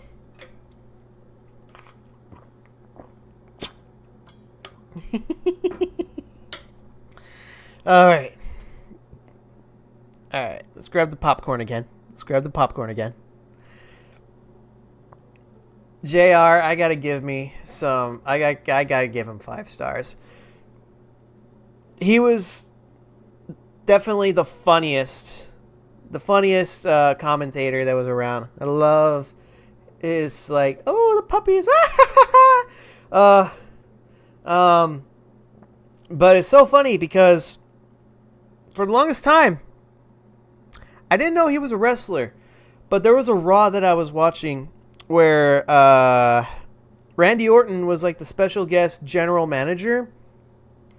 And he actually booked a match between Ric Flair and Jerry Lawler. And when I watched the match, he was actually really decent. So I had no idea he was a wrestler. So that was kind of shocking to me. But I like Jerry Lawler.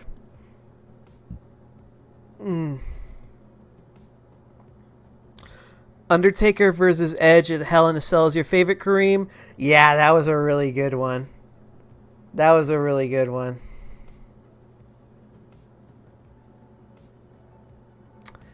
I do not know who you are.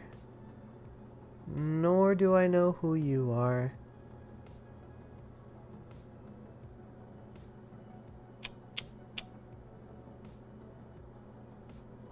Oh! Okay, I remember who this is. This is Jillian Hall. I'm gonna put her in 3 stars. I remember when she started off in JBL's cabinet and she had that nasty fake looking mole on her face, and then the boogeyman ate it off of her face. And then after that, she got this gimmick where her whole thing was that she sings really badly and she was annoying. And while I did find that entertaining, it was genuinely very annoying. I think they even gave her a Christmas album. I wonder if anybody ever bought that thing, not just for like historical or archival purposes, but because I can't imagine somebody buying that. But I thought she was very funny. I liked her a lot. You know what?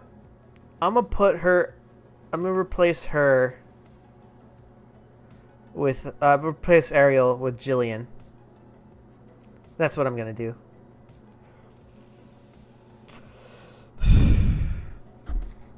Hacksaw Jim Duggan.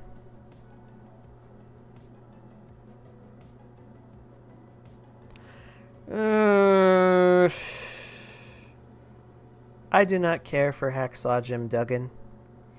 Not really big fan of...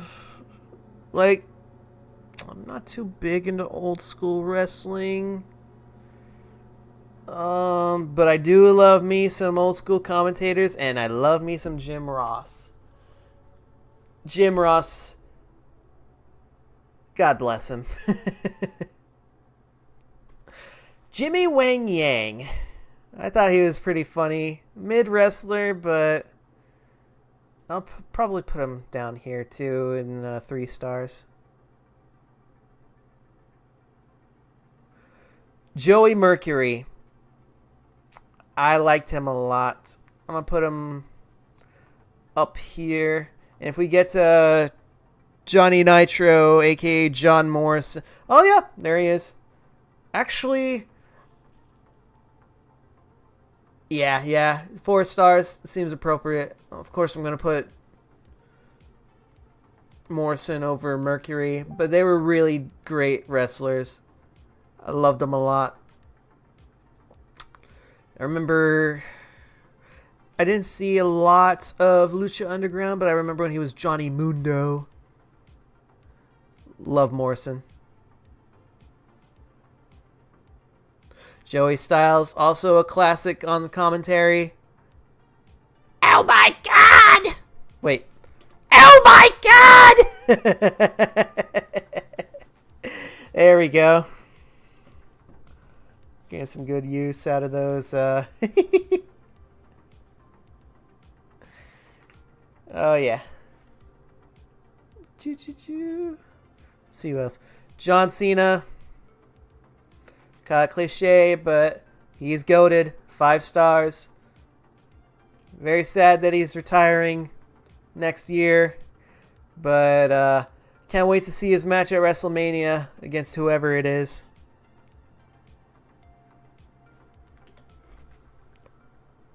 Alrighty.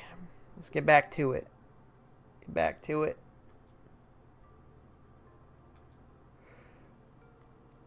Thank you, Sage. I'm glad you like the new PNG. Big shout out to Lil Vomit. Without him, I wouldn't be so cute. I would not be so cute without Lil Vomit.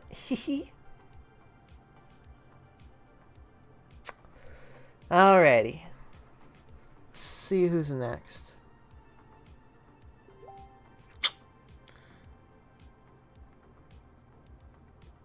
I have no idea who this is. I don't know who this is either. Jonathan Coachman. When it comes to personalities, I'll put him right here because he did his job pretty good. Like, he was pretty mid at commentary, but he did do a good job playing like a smarmy, snivelly, Weasley kind of character who still tried to play himself off as a smooth badass.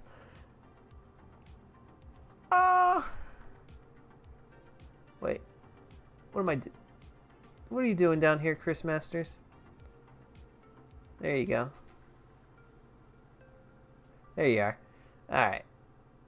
But yeah, Jonathan Coachman.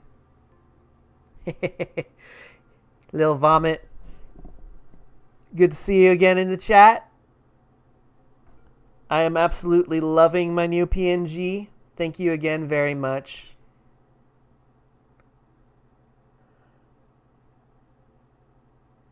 Alrighty. I have no idea who you are. But I do know who you are, JTG, one half of the great tag team Crime Time.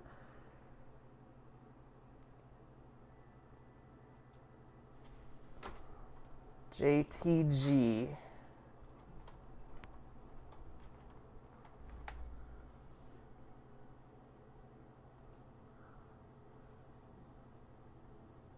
Loved Crime Time.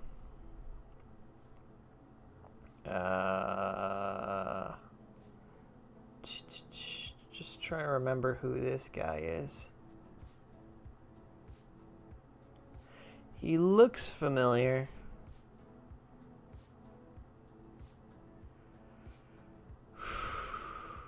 But into the void you go. Justin Roberts. He was probably one of my favorite ring announcers. I'm going to give him 5 stars. I love hearing his voice. Juventud Guerrera. 1/3 of the Mexicools. I remember liking...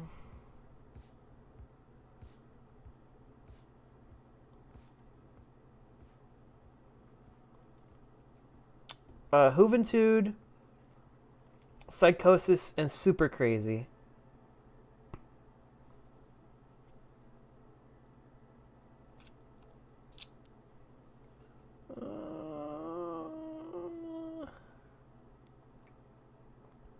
I'll probably put them in... Once I get to Super Crazy and Psychosis, I'll probably put them in the same tier as Juventud. Kane is goated. I love Kane. He's a classic. I love Kane. There's not really much I could say. Great, intimidating figure. I wish he kept his original mask a little bit longer. But I do like the period of time when he didn't have the mask. I love it a lot.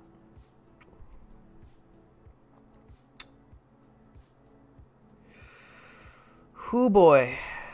A bunch of people I don't remember.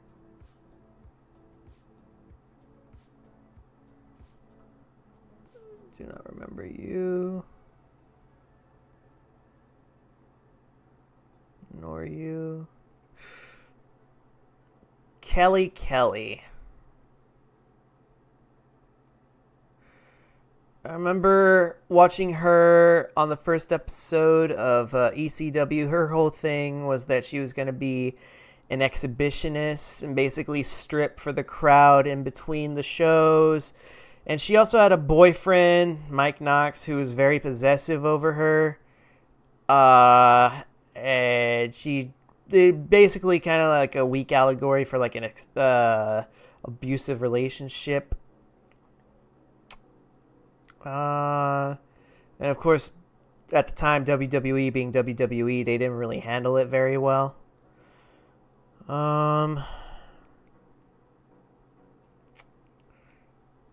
I'll put her in the 1-star because again, this is the tier where I kind of know who they are, but I don't remember much of what they did. Same thing with this guy.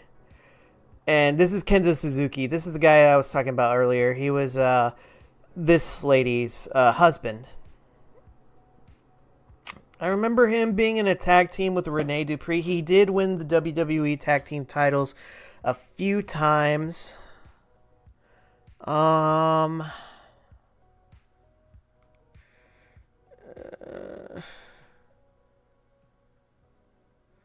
probably put him down here. Yeah, he probably belongs there. Kevin Nash. Kevin Nash. Not a big Kevin. I mean, I like his movies, but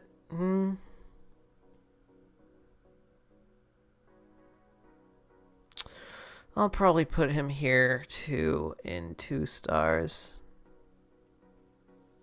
So I didn't, because okay, yeah, I did see a lot of the stuff with him during like the Diesel days and the WCW NWO days back on YouTube, but it was just YouTube clips. I wasn't really there to experience it. I do know that he did come back starting a feud with CM Punk like 10 years ago. I remember him from there. I do remember his TNA run a bit back when I sporadically watched TNA. But yeah, can't say I'm the biggest Kevin Nash fan. Kevin Thorne.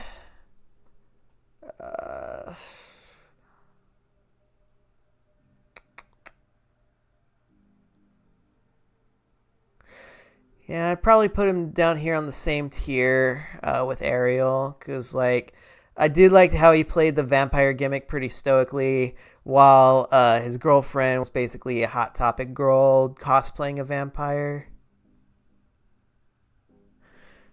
I have no idea who you are. And this is the guy who I was talking about. Mike Knox, who's the boyfriend of Kelly Kelly.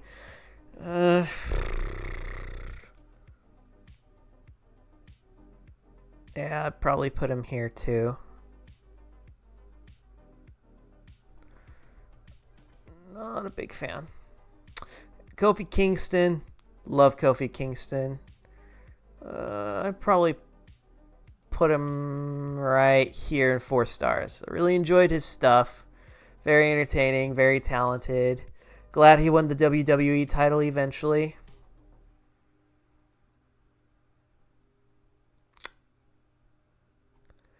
Don't know who you are. And Kurt Angle is goated. A lot of great storylines, a lot of great matches. Love how he's able to make a fool of himself, but he's got the talent to back everything up. I always love when he's so funny. And absolute machine in the ring.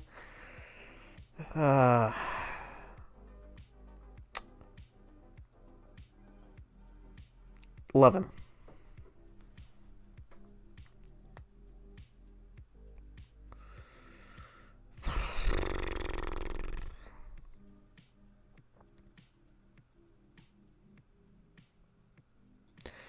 Don't know who you are. Lance Storm. Probably put him right here. He's a pretty decent wrestler. You know, I'm just going to move Hacksaw Jim Duggan down here. But yeah, Lance Storm, he's pretty good. I mean, like, it's... yeah, 2 stars seems appropriate.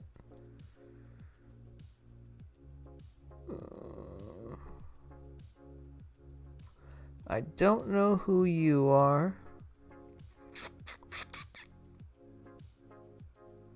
Layla.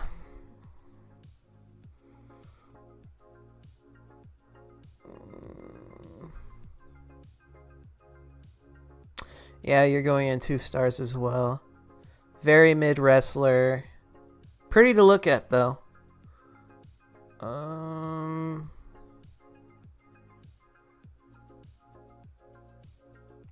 Feel so bad. I have no idea who you are. Lillian Garcia. Giving her 5 stars. Another one of my favorite announcers. Loved hearing her voice on Monday Night Raw. Also a great singer. I remember they did a thing where she made an album and they actually had her perform one of her songs live on Monday Night Raw. Really great singing voice. Great announcer. She did get involved in a few storylines. Like I said, she had a thing with Viscera. Their thing was pretty decent. Yeah,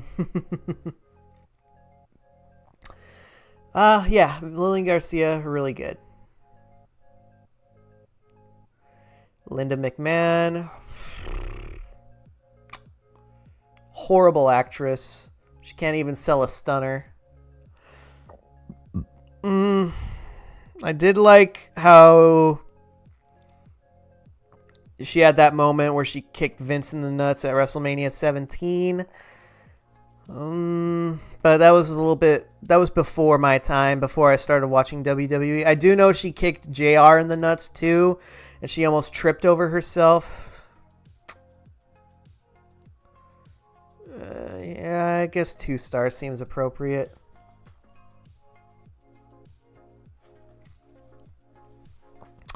Lita. Gonna give her 5 stars. Also had a big crush on her. Oh, I love the storyline between her, Edge, and Matt Hardy. Wrestling is really great when it blurs the line between reality and fiction. Like, if you've never seen... If you weren't watching wrestling around the time that the whole Edge, Lita, Matt Hardy thing was going on... Oh, man, that was like the biggest... Like, one of the biggest storylines during that time period. So the whole thing, there's it's a lot to go into right now, but basically, so her and Matt Hardy were dating in real life, like behind the scenes of wrestling and whatnot, and Matt Hardy decided to stay home while he was dealing with a leg injury, or was it no, it was a leg injury. While Lita was still on the road, and it turned out that Matt had discovered that she and Edge were basically having an affair. And this is also around the time that Matt was going to ask her to marry him. And so he kicked Lita out, and she ended up going over with Edge, and they even bled it into the storyline between her, Kane, and Edge. And they basically made their Edge and Lita made their relationship public, and this is before this, but Matt tried exposing it, and the WWE fired him. But then they hired him back because they're like, wait a second, we can do something about this. And then they get into this really brutal feud for the next couple of months, and it was really great. But in her own right, Lita was also a really great wrestler. She won the women's title a handful of times, and she also she was very agile. She did a really great moonsault. Her DDT was also brutal as hell. Her finisher, because she was just like kick her leg out and plant her opponent into the ground. Brutal stuff. Brutal stuff. Festus. I kind of like his gimmick, aka Luke Gallows, This is back when it was Jesse and Festus. They were also part of a tag team. Wait. Oh, that's who that was. Jesse. Okay. I'll bump him up to 3 stars. I just remembered what he looked like. And Festus, I'd probably bump him up there too. Because his whole thing was that he was kind of like a hick, kind of like a slow dude, but once the bell rings, he turns into a monster. And then Festus was like his. They were kind of like George and Lenny, essentially, from Of Mice and Men, the book, not the band.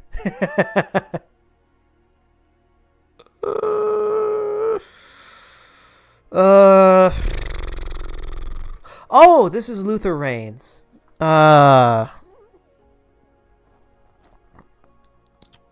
a second. A lot of memories are starting to come back now. Okay, yeah. Mark Jindrak and Mark Jindrak, which is who this is, and Luther Reigns. They were enforcers for Kurt Angle for a period of time. I vaguely remember them, but I don't really remember much. So I'm going to put them right here. Mark Jindrak and Luther Reigns. Maria. I remember her. She was a wrestler, but she was also kind of like a backstage person. Like, they would put her in a lot of skits. Her thing was that she was just like a ditzy bimbo. I remember her getting into a relationship with Dolph Ziggler later down the line.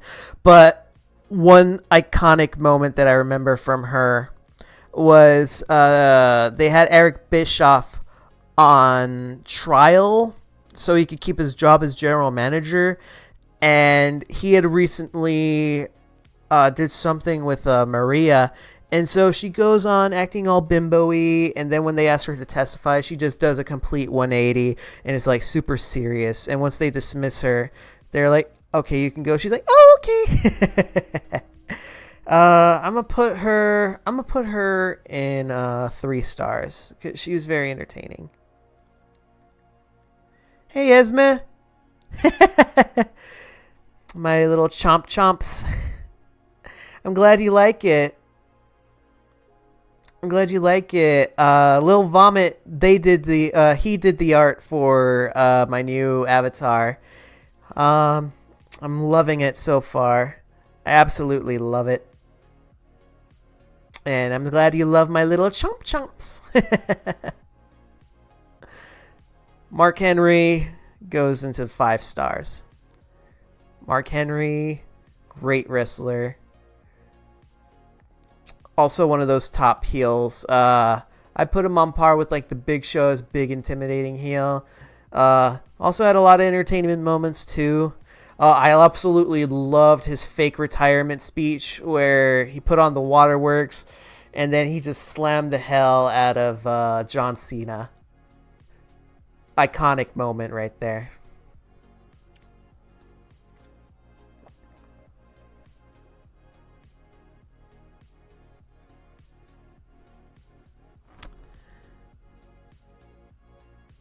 I have no idea who this is.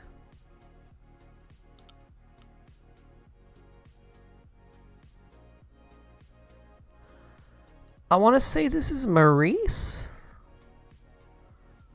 I'd probably put her... Yeah, I put her right here because I know who she is, but I vaguely remember her stuff. I want to say this is Albert, aka Prince Albert, aka A-Train, aka Lord Tensai. I'm probably gonna put him right here with a few of the other Attitude Era dudes because I vaguely remember his stuff.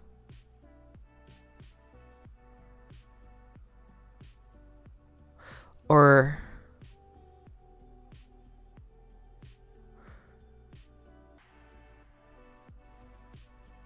Actually, no. That's not Albert. Yeah, I have no idea who that is. I do know who this guy is, and I love him. I loved seeing him growing up, and I especially love his later stuff. Especially with Broken Matt Hardy and Woken Matt Hardy. Yeah! Oh.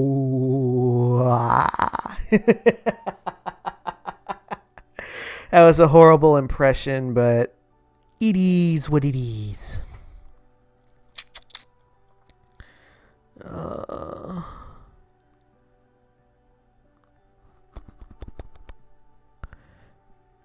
I have no idea who you are. Oh! Oh, this is Matt Morgan. He was kind of weird. He got a weird. He had a few weird gimmicks. Like they had one where he was a stutterer, but he was a beast in the ring. I remember his finisher where it was like he leads you up into a suplex and then he flips you frontwards and slams you into the ground. That was really interesting. And then this is Matt Striker. I'd probably put him right here too. He's pretty good on commentary. Pretty mid wrestler though.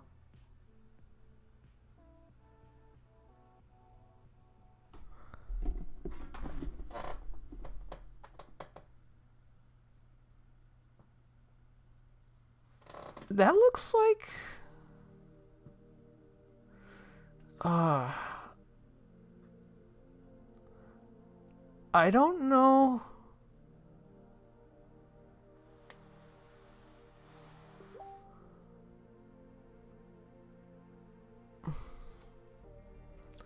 Wait a second.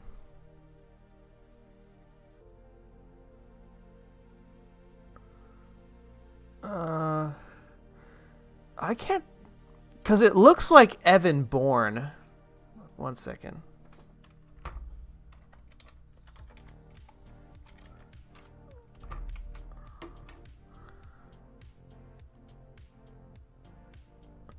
Yeah, okay, I was right. That is Evan Bourne.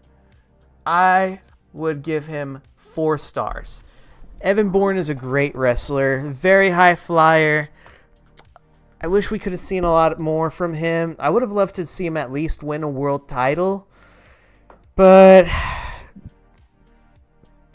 WWE was weird at the time. They didn't really like a lot of high flyers.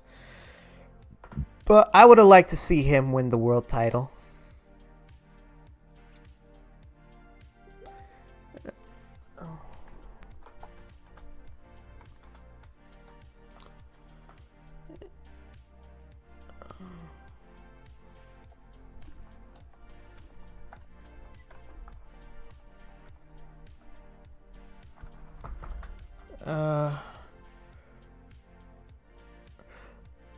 Okay, I was right. This is Albert. Okay, sorry, I did a quick Google search real quick. That being said, if that is Albert, I'd probably put him right here.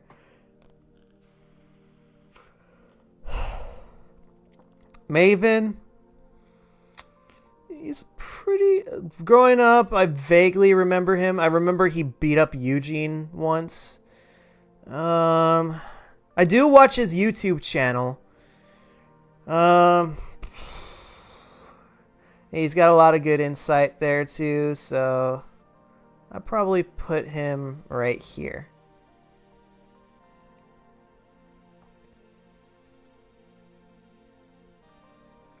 That seems about appropriate. Melina.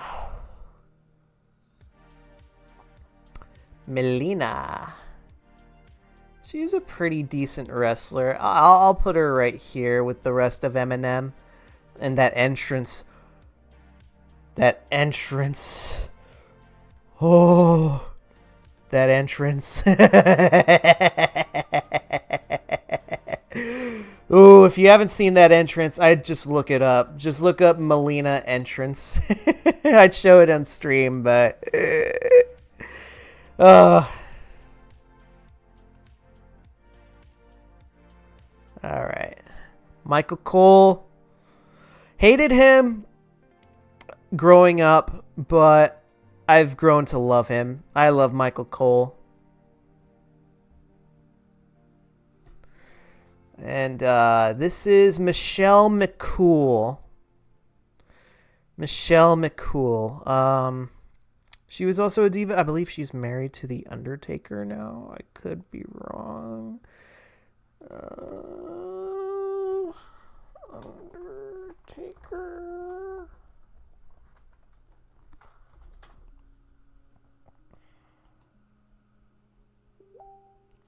Okay, yeah. They're still married. Okay, cool. All right, but I remember her being a pretty decent wrestler. I'd probably give her 3 stars. 3 stars out of 5. That sounds appropriate. Mick Foley, obviously 5 stars. Love him.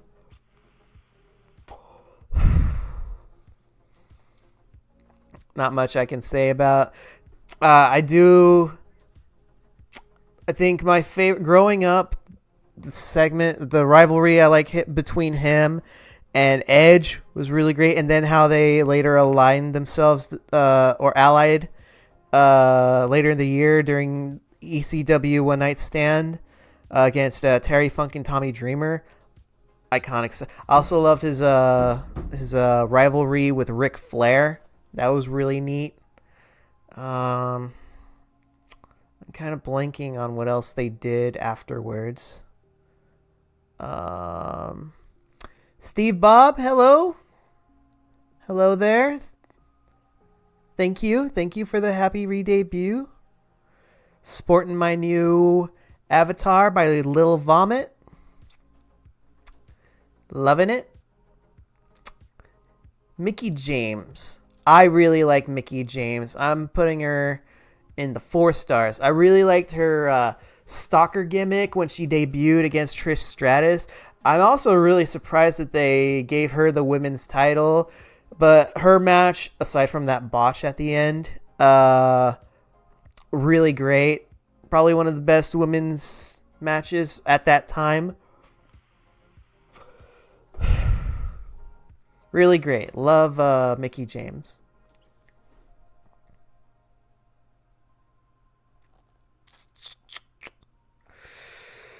Ooh.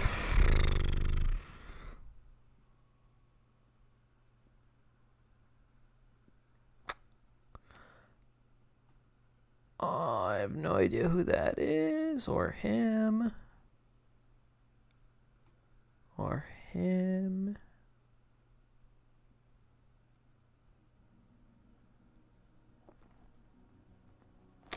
No idea who you are. This...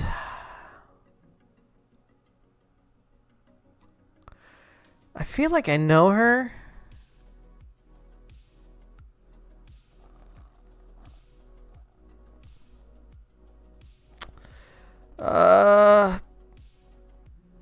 Oh, this is Molly Holly. Sorry, I was trying to remember like alphabetical order and such.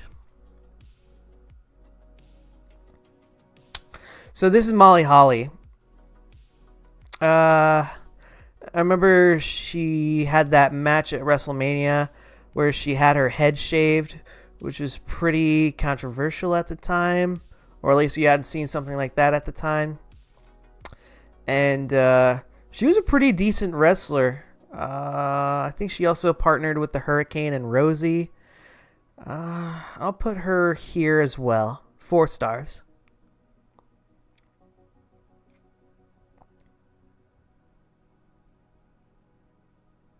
Monty Brown. I liked him in TNA. That's actually how I first saw him. Because I remember when TNA was first premiering on Spike TV, I really like his promos. He was very energetic.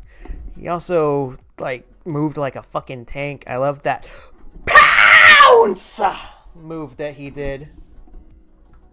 Oh shit.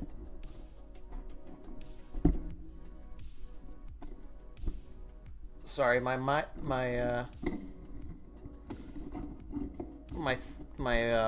came off the stand. Bear with me.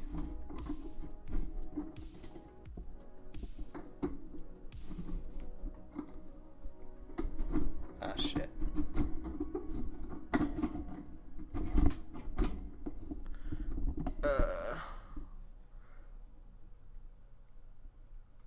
We will be... Oh, shit. Oh.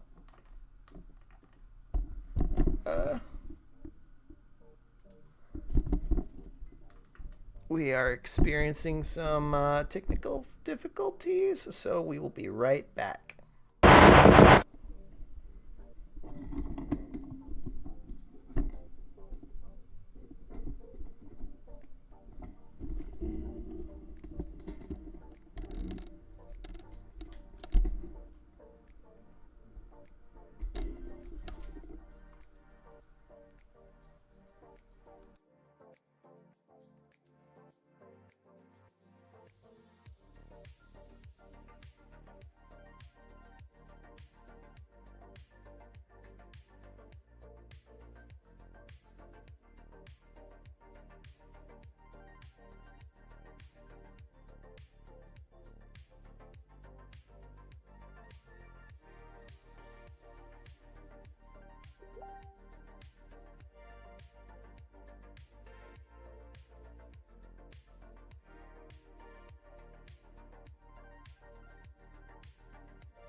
Alrighty.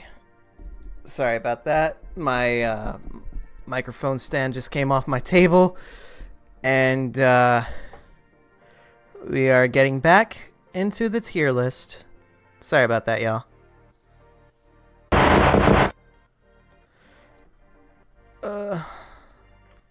There we go. That was kind of annoying.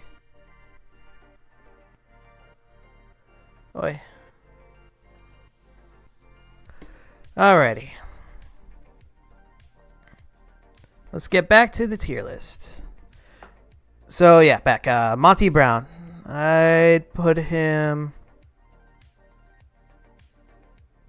I'd probably put him right here. Yeah, that seems appropriate. Yeah. Mr. Kennedy.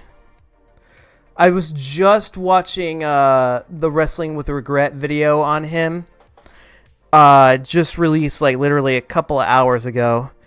And yeah, he just had the worst luck, but I remember really, really liking him growing up. Such potential, but overall, I think he's a pretty great wrestler, very charismatic, very entertaining. I just wish he had better luck, man. If y'all haven't seen Wrestling with Regrets video, check it out. I highly recommend it. Alrighty. Muhammad Hassan. Very controversial character. Probably the most controversial character the WWE has ever produced. Also, really great wrestler, in my opinion. I'd put him right in 4 stars. He also had a lot of potential. Another character, a person with a lot of potential, but it was just Actually, yeah. Yeah. Just, yeah. Very, very bad timing, very bad luck. But I really dug the Muhammad Hassan character. MVP, I really liked him too. 4 stars. I haven't really kept up recently with WWE because I know he came back for a bit, but at his height of his career, I really, really enjoyed his stuff.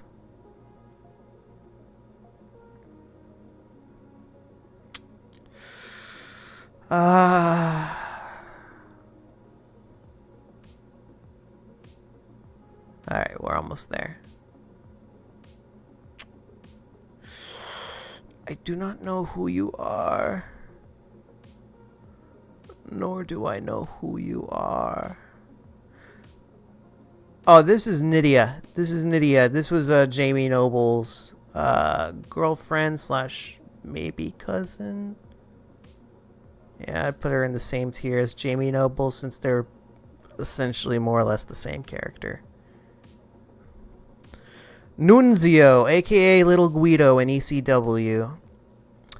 I just remember this guy getting like he's like a super small guy, and he's also a jobber, and they just tossed him around like a rag doll.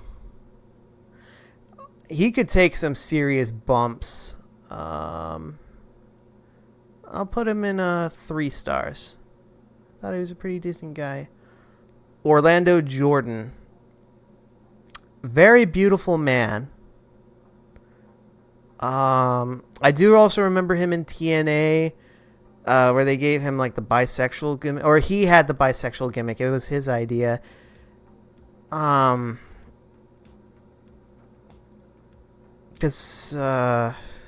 But I also remember him beating John Cena for the U.S. title, and he had a pretty decent run.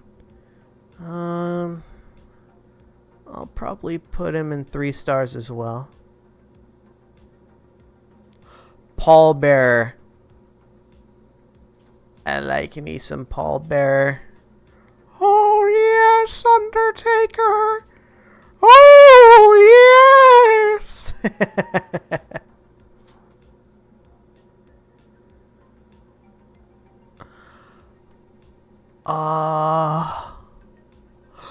Oh, this is Paul Burchill. He was a pretty interesting guy. I remember him as the pirate, and then they also tried giving him a weird incest angle with his on-screen sister, which, depending on your preferences, might be attractive, but not for me. But I did like his pirate stuff. He was also a pretty decent wrestler, so I'd probably give him 3 stars. When am I putting Dwayne the Stone Johnson? We'll get to him. I'm still in the P's because they listed this alphabetically.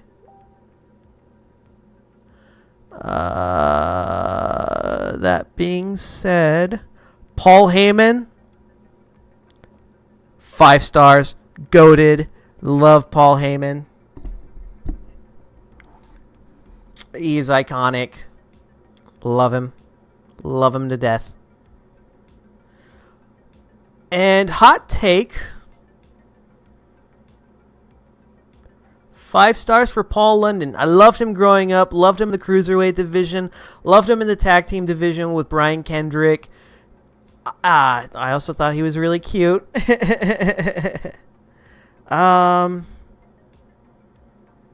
Yeah. 3 Pauls in 5 star. Paul Bearer, Paul Heyman, and Paul London.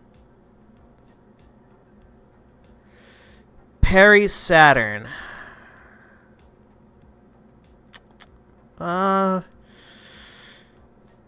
sorry to say, but I'm gonna put him here as well. 1 star.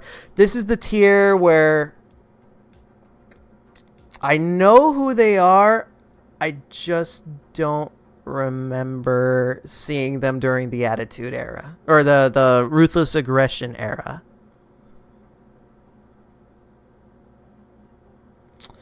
This is Psychosis. He's with the Mexicool, so I'll probably put him here with Juventud. Randy Orton, goated, 5 stars. Love him. A lot of great storylines, a lot of great matches. Super iconic. I love his rivalry with John Cena. If you haven't seen that Too Many Cooks video with them feuding, love it.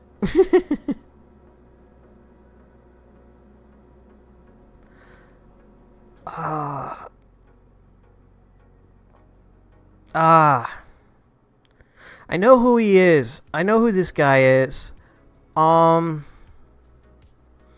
He's the Great Khali. Wait, I'm surprised. Was the Great Khali not on this list?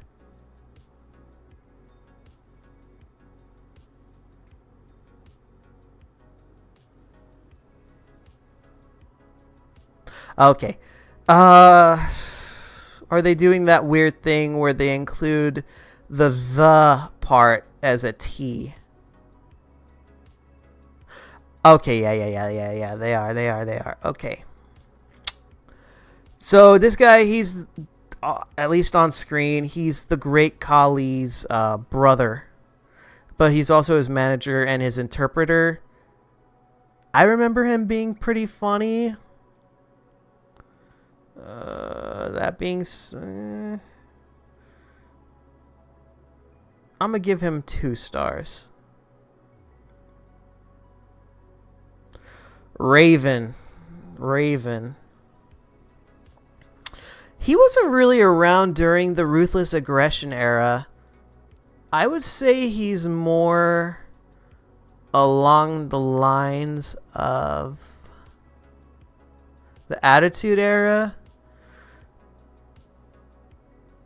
That being said, like, I watched a lot of his stuff on ECW and YouTube clips.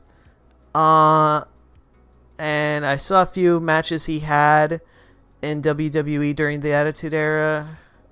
I gotta say, I like his ECW stuff more than I do like his WWE stuff. That being said, I'd put him. Yeah, I put him right there in 3 stars.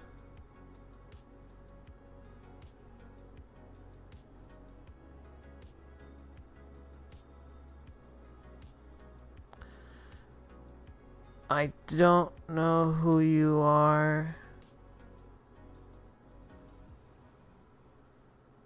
Oh, this is Rene Dupree. He's been in a few tag teams.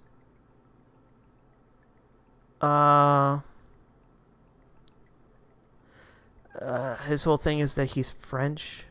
I know he partnered with Kenzo Suzuki. So I'd probably put him there with Kenzo in 2 stars. Rey Mysterio, goated. Love Rey Mysterio. I just wish they would give him a decent title reign, at least with the world title. Great tag team wrestler, iconic. I bought the mask when I was younger.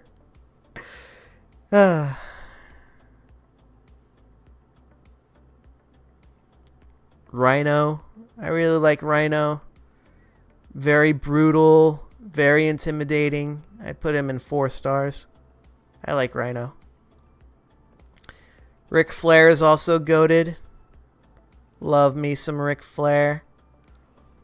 Woo!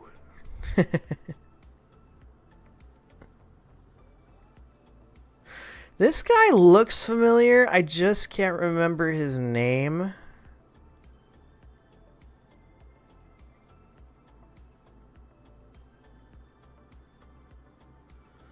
So I'm just gonna put him. Rico. I kind of remember him too. I remember seeing a match with him. Found him very entertaining. He's also pretty brutal with his wrestling style. But I'm probably going to put him in the 2 stars. Is my updated character design permanent? At least for now. I really do love their design right now. I don't really see myself changing it anytime soon, but I'm really loving it right now. It's probably the best design I've had. So thank you again, Lil Vomit, if you're watching. I just can't, I can't express how grateful I am to you and how much I love this design.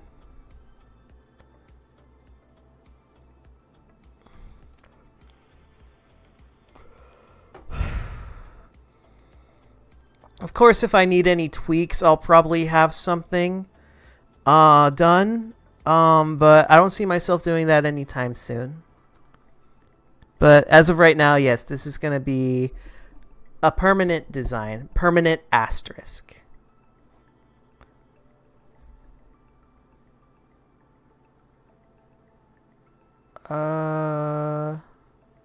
Rikishi. Love me some Rikishi. I'm going to put him right here with Goated.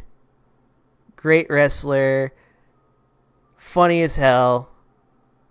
And he created the stink face, which I would not mind being a recipient of.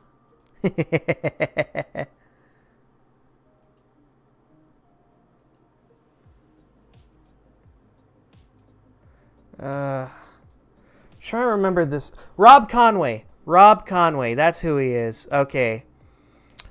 I remember him. I first remember him from. I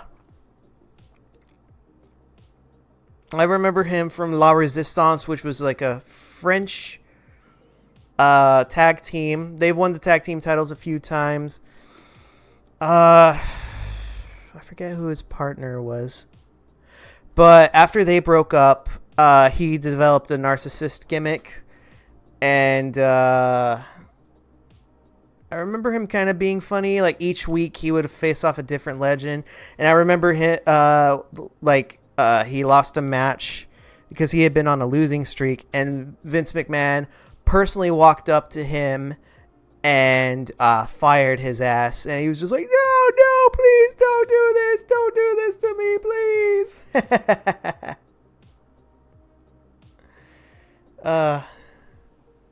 I'd probably put him...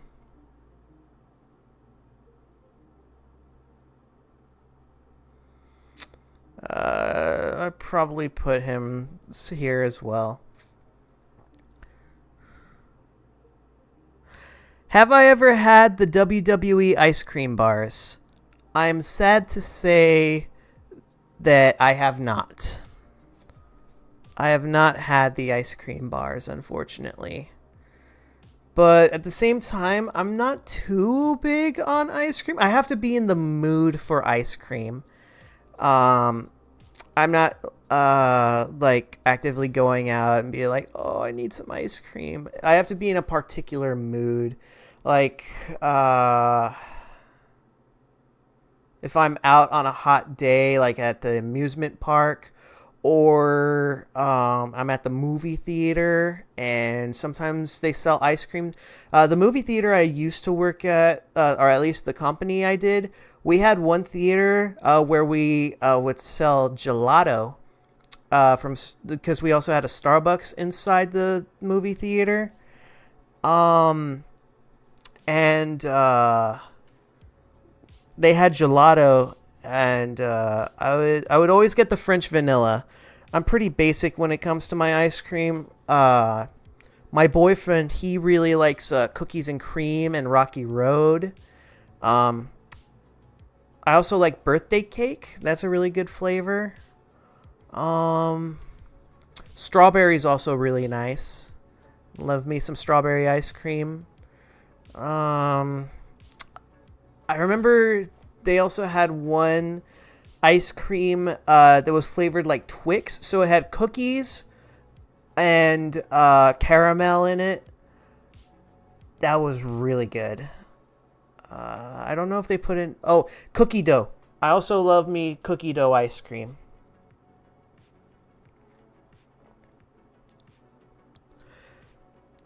Hey, how's it going, Gnome? Not an ice cream person myself unless it's chocolate. Yeah, chocolate ice cream is pretty good.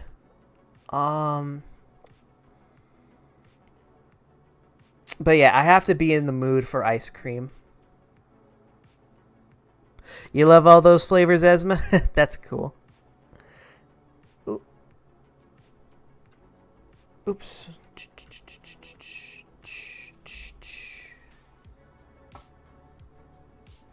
Alrighty. Rob Van Dam. Goated. I remember when me and my friends used to wrestle on the trampoline. The 5-star frog splash was always my finisher. Love Rob Van Dam.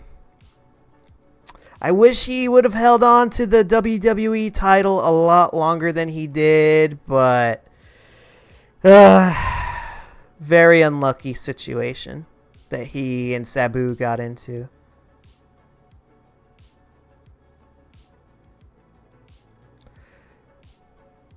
Thank you, Gnome. Thank you, Seb. I'm really glad you like the design.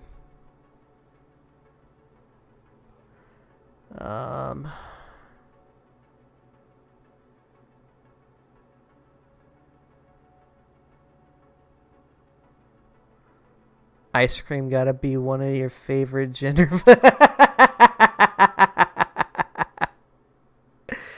That's funny.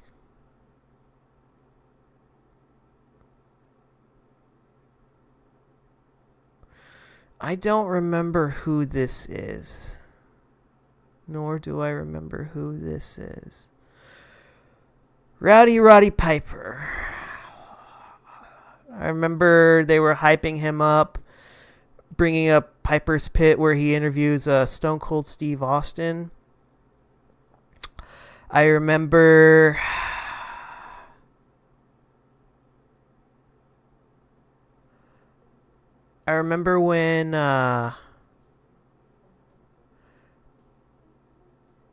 when he got into the feud, or I remember when Shawn Michaels kicked him during his feud with Hulk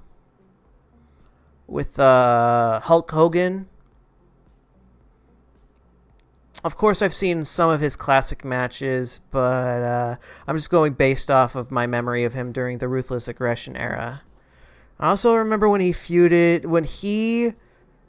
Jimmy Snuka and Ricky the Dragon Steamboat, along with Ric Flair, feuded with Chris Jericho at WrestleMania 25.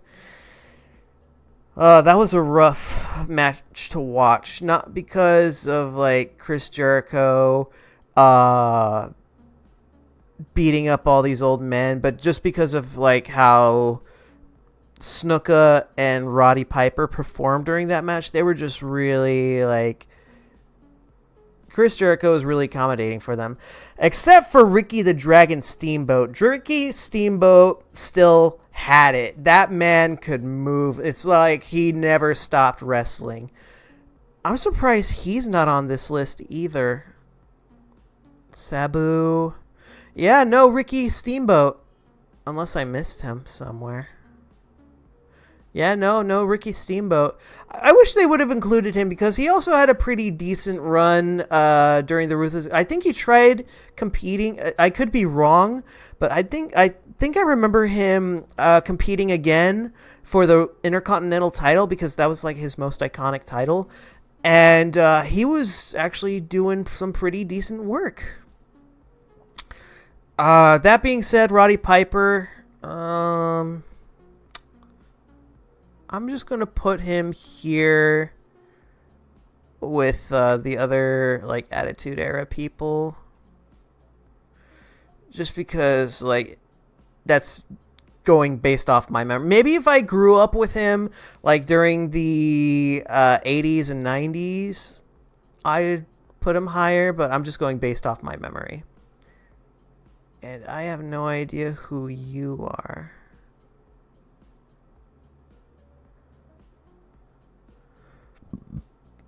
Excuse me. Oh, this is the guy who's the other half of the heartthrob. Yeah. Yeah, I'll just put him there. Ron Simmons. I think a lot of people, or at least people my age, just know him as the damn guy. But he had a pretty great career beforehand, before they basically made him into a catchphrase dude. I could be wrong, but I believe he's the first African American man to win a world heavyweight title. I could be wrong. But that being said, I'm probably gonna put him... Tell you what, I'll put him and Roddy Piper here. Yeah.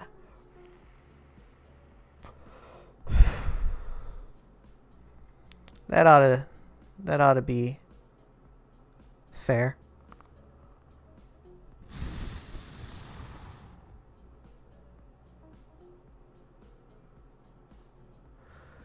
I have no idea who this is. Rosie, I remember Rosie. I'll put him in 3 stars.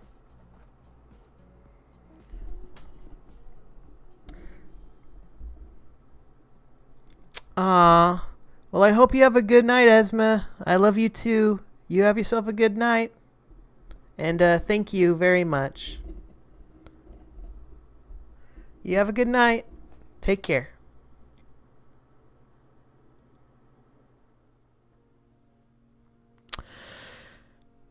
Stacy Keibler.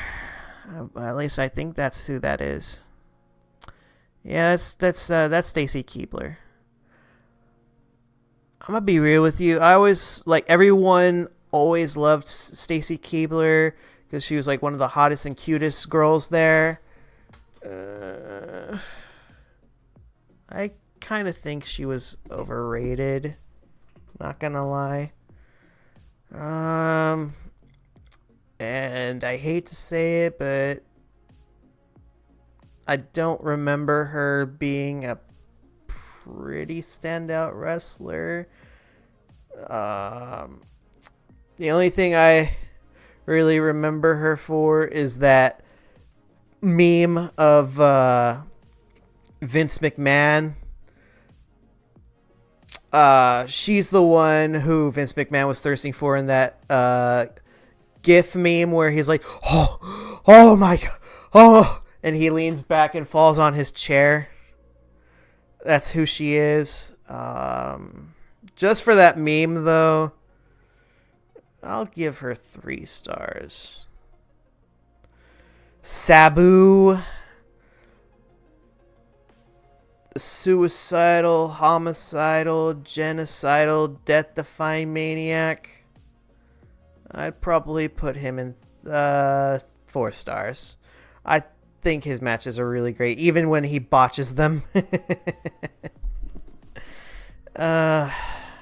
Great guy.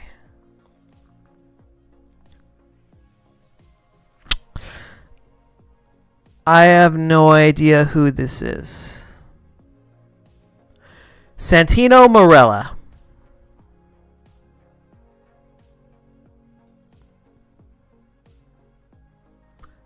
I will not elaborate.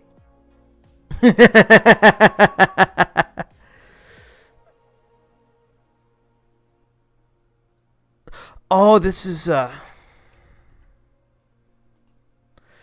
Sarah, the Undertaker's ex-wife, and I will put her right here. Scott Hall. Liked him in the NWO. Don't really remember him in the WWE, especially during the Attitude Era. So I'm just going to put him right here next to Roddy Piper. Scott Steiner.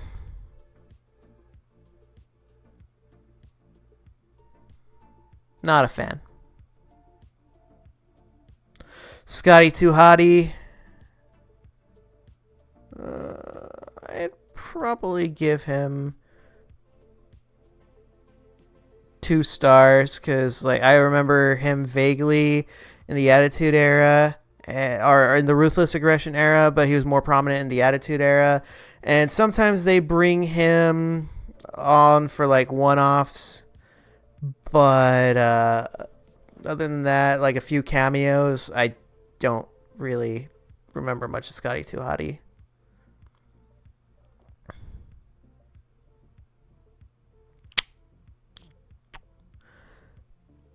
I do not know who this is.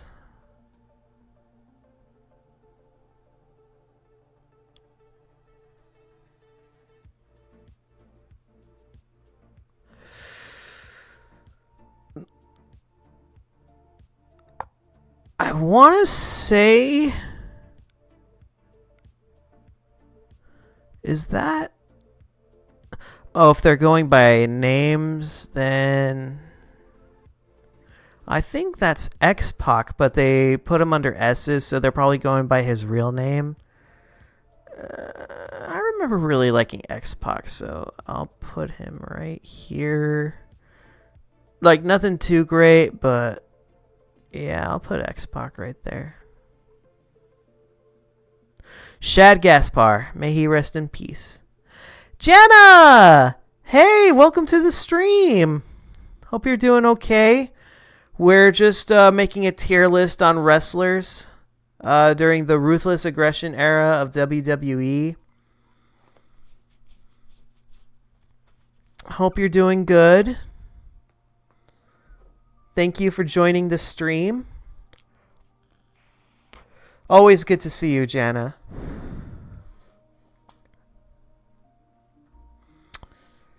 So, Shad Gaspar, I'd probably put him on the same tier as, same level as JTG for Crime Time. Loved Crime Time. They were both really great. You got oh, that's so great to hear. I'm so glad. Oh, I'm so happy for you. This is great to hear. Oh, I'm super excited for you.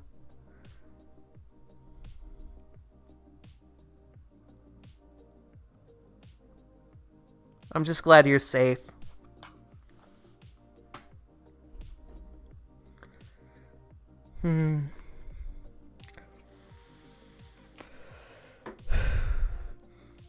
It's always a joy to have you on the stream.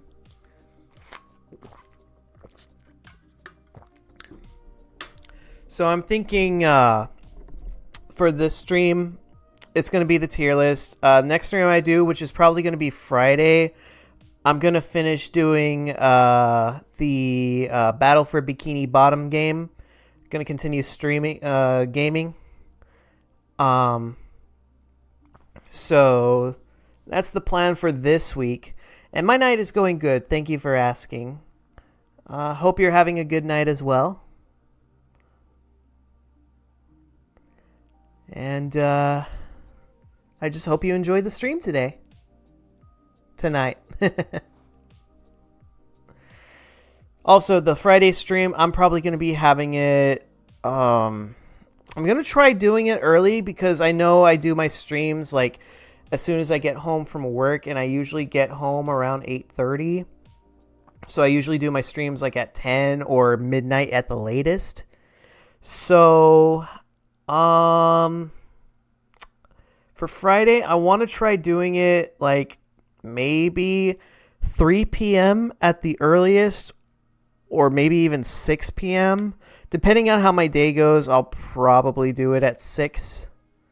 But I'm hoping to pull a pretty long stream for that one. I may also play another game that day, but we'll see how it goes.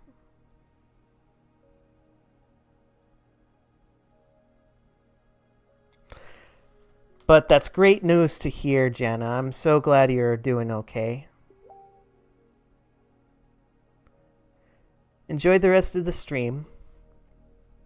Back to the tier list. Home stretch, y'all. We still got a bunch of other wrestlers to go through. So, Shane McMahon, son of Vince McMahon, brother of Stephanie McMahon. This guy is insane. Great wrestler. I'd probably put him up there 4 or 5 stars. I'd probably put him up there with Sabu, like with his level. Maybe not as brutal as Sabu because he doesn't like jump into barbed wire. Although if you suggested it to him, he probably would. I mean, this guy is just as insane, I'd say, as Sabu.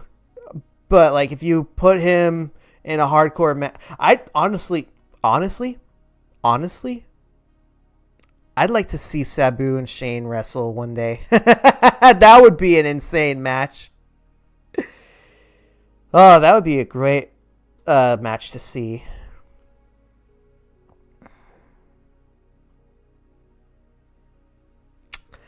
I feel so bad because I have no idea who like most of the don't remember tier are women, and I feel so bad. But then again, like during the Ruthless Aggression era, like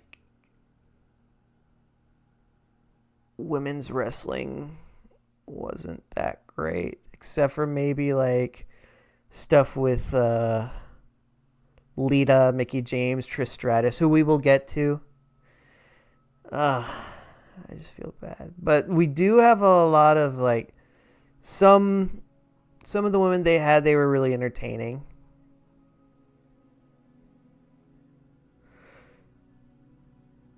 Shane Moore. Oh, that one. Is that his name, Shane?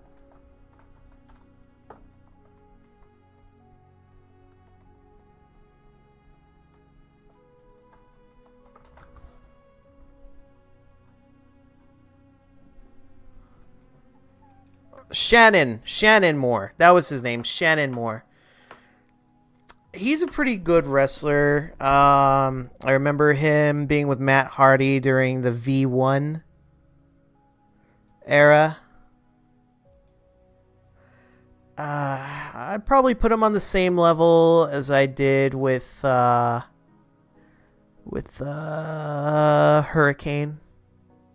No, I'd put him in 3 stars. He's about that level. Sharmell. Loved Sharmell when she was with Booker T. I mean, they're still married, of course, but the whole Queen Sharmell, and when he started feuding with the Boogeyman, I thought she was very entertaining. I liked her. Shawn Michaels, goated. Super goated.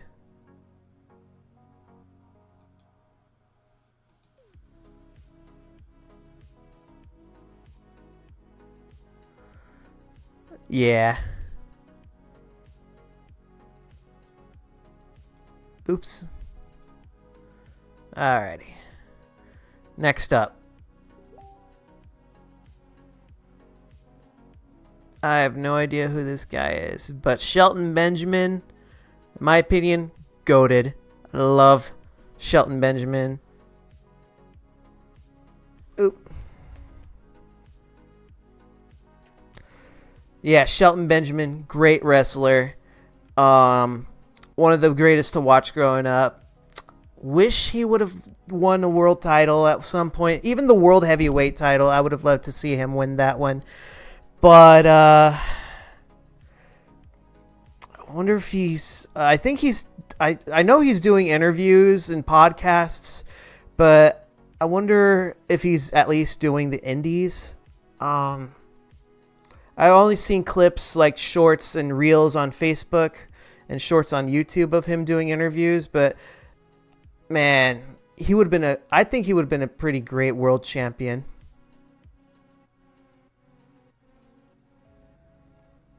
Simon Dean. I liked Simon Dean. A lot of people hated his gimmick. His whole thing was like he's a fitness guru who's trying to shill his protein shakes. I like that one moment where Bobby Lashley steps on his shake and it explodes all over the ring. I also like that one moment where he gives it to Batista and he actually likes it, but it makes him want to beat him up. A lot of fun moments with Simon Dean. I liked him. Snitsky. Oh boy, Snitsky. Oops. Oh yeah, Snitsky. Oh boy, this guy was quite a character.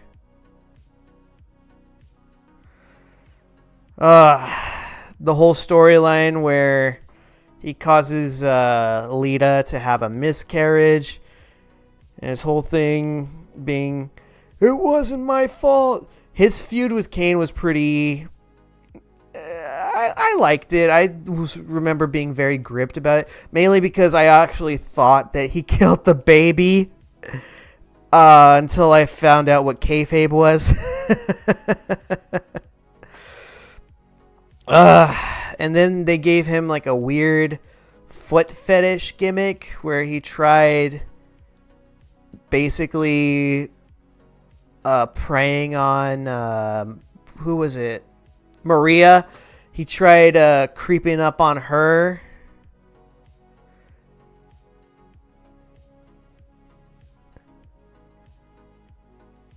Yeah. Yeah. Yeah, they did a whole miscarriage storyline. I thought I told you about that, Sebastian. So, okay. So it started with, okay, here we go. We're going to go into the lore because I have to talk about this. So it began with Kane. He was beating up on Matt Hardy, who Lita was dating at the time. Okay, so Lita and Matt Hardy were dating at the time, both in real life and in storyline. But Kane was beating up Matt Hardy, and he basically coerces Lita into spending the night with him in order to leave Matt Hardy alone. So during Lita spending the night with Kane, Lita reveals to Matt that she's pregnant, making him think that he's the father, when in actuality, Kane was the father of the baby. And so they get into, Matt Hardy and Kane get into a feud where it leads up to them having a match where the winner gets the right to marry Lita. And Kane won the match. And they had to get married on Monday Night Raw. And during the wedding, Matt Hardy tries to interfere and be like, I object! And then Kane beats him up and basically takes him out of commission for months, when in real life he was actually recovering from like a leg injury. So the months go by, and eventually Lita starts showing, and Kane gets into a match with Snitsky, who was just basically a rookie at that point. And it leads to a part in the match where Kane is about to bring a chair to beat up Snitsky, and Lita gets in the way to be like, no, stop it. Keep in mind, in storyline, she's supposed to be pregnant at the time. And then Snitsky takes the chair, hits Kane, causing him to fall and land on Lita's stomach, which leads to her having a miscarriage. And when that happened, they basically try to push Kane onto being the good guy, even though this whole storyline started with sexual coercion, which is wild at the time. But hey, that's wrestling for you. Like, looking back at it now, it's an insane. But yeah, it was. I mean, it's still insane, but sometimes I love and hate wrestling at the same time. That being said,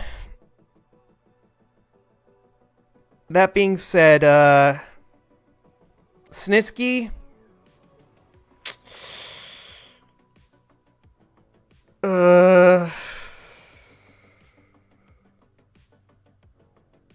just because how creepy he was, especially later on, 3 stars.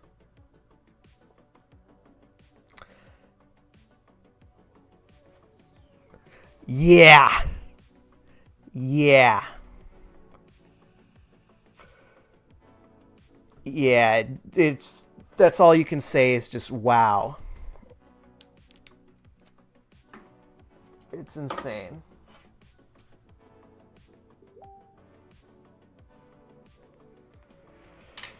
Alrighty.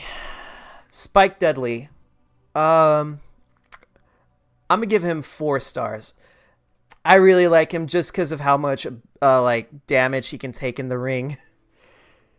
There's this one spot where they powerbomb him outside of the ring and he just lands smack on his head. How he's still walking is a miracle with how many bumps he takes.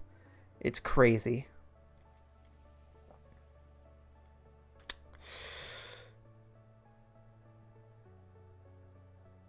Wait. I'm gonna be...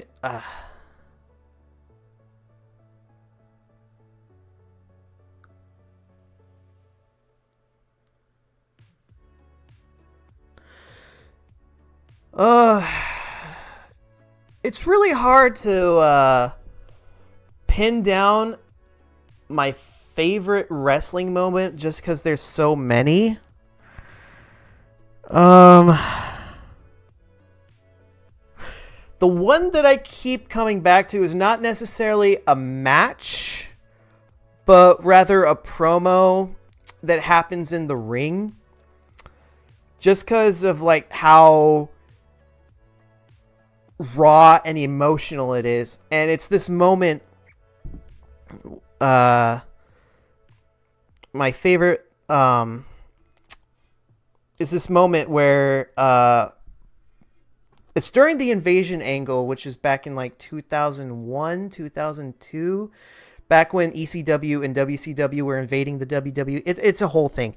But Paul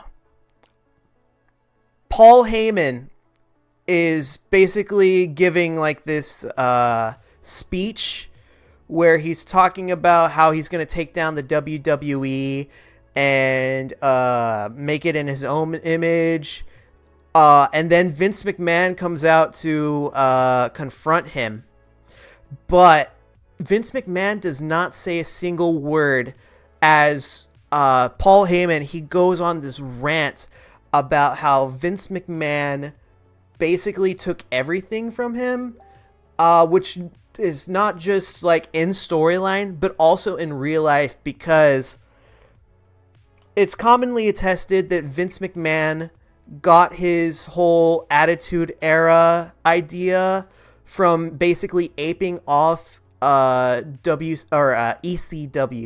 which is not just in like the style of the wrestling and story beats and so on and so forth, but literally like the actual talent. Like wrestlers that were in ECW either jumped ship to WCW or the WWE, and basically taking a lot of their popularity, and like it led to ECW, which was the company that Paul Heyman run, go into like bankruptcy. And it basically killed ECW. But I mean, of course, Vince McMahon would also hire Paul Heyman to join the WWE at the time. But at the time, so the whole speech was like a mix of both what was happening in storyline, but also what had happened in real life. And Paul Heyman went on record saying that when trying to like rehearse for the speech, he went to Vince and he's like, Vince, are you sure you want me to say all this? Because I have a lot to say. And Vince McMahon just went to him and said, just make me money. So that was Vince's attitude towards it. Because the thing about Vince McMahon, if you haven't heard recently, is that he is, and always has been, an insane bastard. This is a man who hates sneezing because he believes it is a sign of weakness. And if you so much as sneeze in his general vicinity, he will literally, not figuratively, literally kick your ass out of the room. That is the level of insanity we are dealing with Vince McMahon.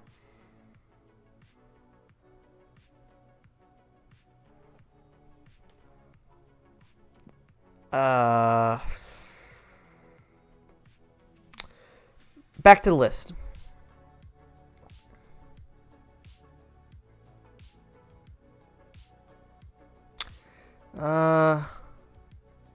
Okay. So I was wrong. This is not Stacy Keibler. Which I feel so bad about mixing a lot of these people up. But this is not Stacy Keibler. I want to say... Well, since it's not Sunny either. Yeah, it's not Sunny. I forget who this is. So I'm just going to put her in Don't Remember. Because this is Stacy Keibler. I forget where I put her. I just forgot where I put her. So yeah, I'm just gonna put her here. Stephanie McMahon, brilliant heel. I'm gonna put her in 4 stars. Stone Cold Steve Austin. Stone Cold.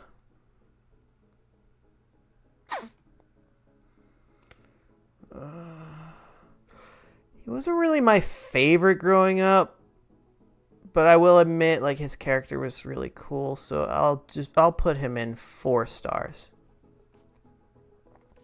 Stevie Richards, I liked him a lot, so I'm gonna put him in 3 stars. Then we got Super Crazy, who I'm also going to put in with the Mexicools. Hornswoggle. I'm going to put him... Fuck it. I'm going to put him in 5 stars.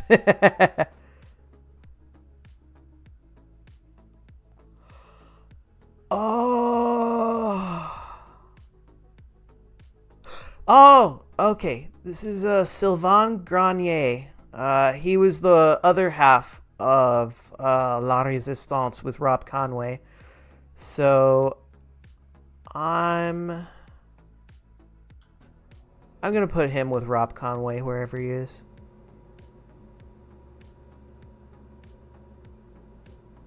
Where did I put Rob Conway? Or I'm gonna put him right. Yeah, there he is. Okay.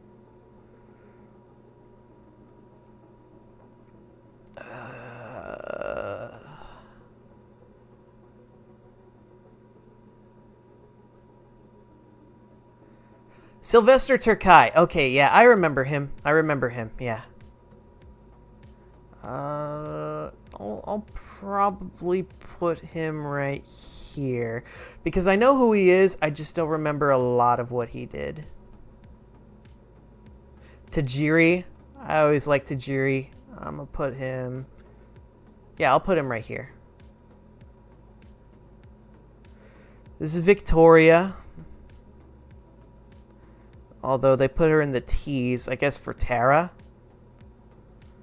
I really like her. I'll put her right here.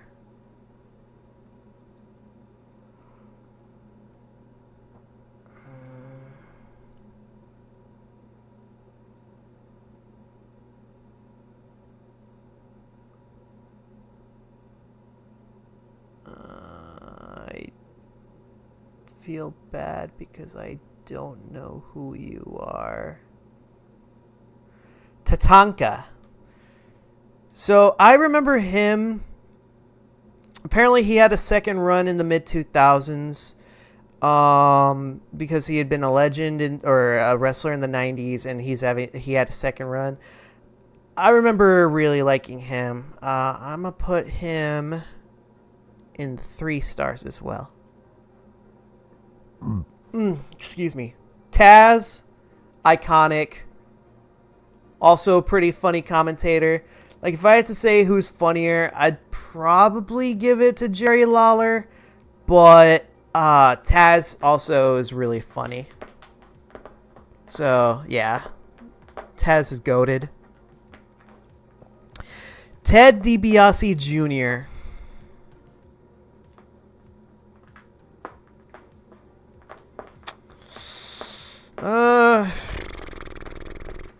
Black sheep of the legacy, besides Samu.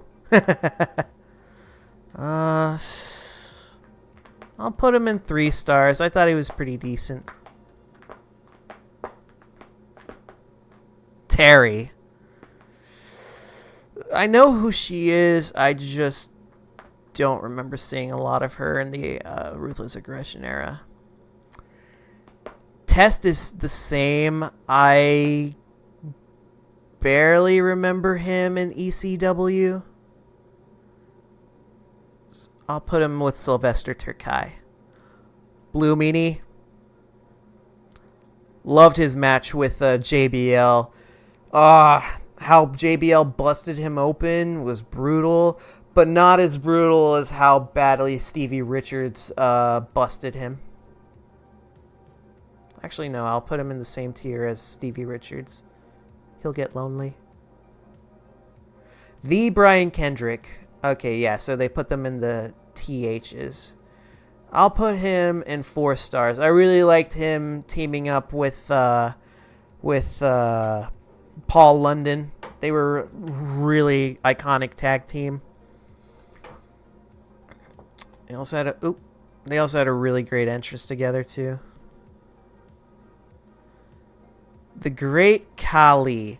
So when I first saw him, when he first came up, growing up, I thought he was very imposing.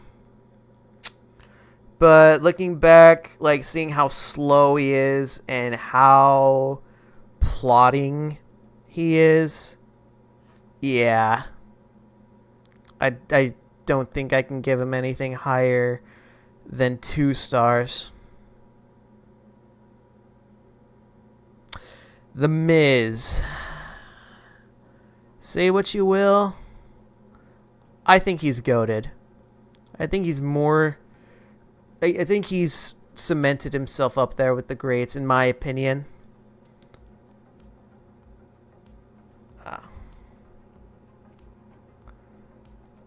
Oops. Yeah, I think he cemented himself up there with the greats. Future Hall of Famer, in my opinion. I like him. The Rock. Growing up, I loved him, and I still think he's goated too. The Sandman.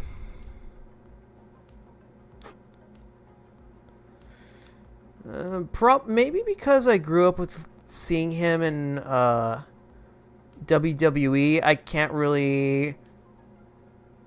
really appreciate a lot of the ECW legends, but I'm just going with what I remember. Didn't really care for the Sandman. The Undertaker, goated.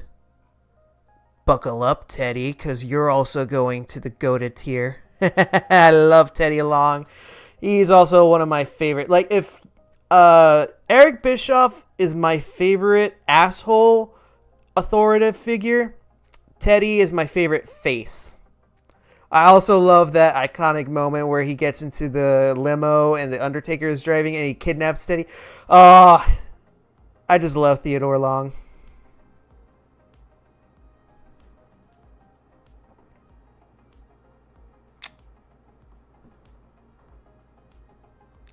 I have no idea who this is. Oh, I remember these two now. They're the Gemini. The Gemini. Okay, yeah. Yeah, okay. It's all coming back to me. They're a pair of tag teaming twins, so they were really buff and such, so yeah. Okay, yeah, I remember them now. Tyson Tomko. I remember his nickname was the Problem Solver. He was like he was Christian's enforcer, basically. I'll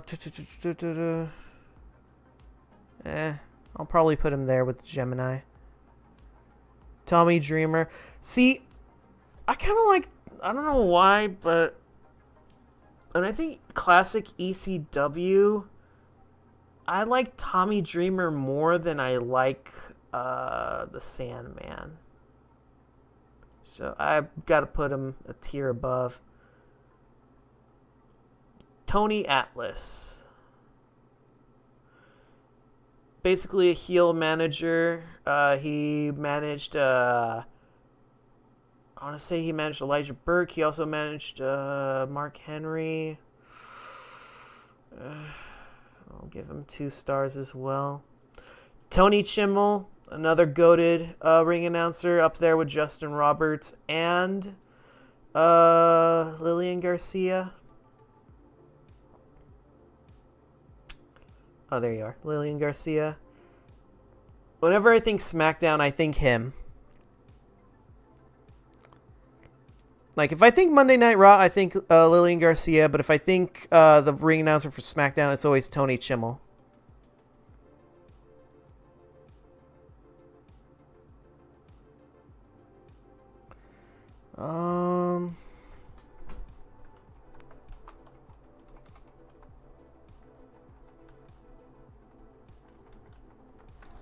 Who is this?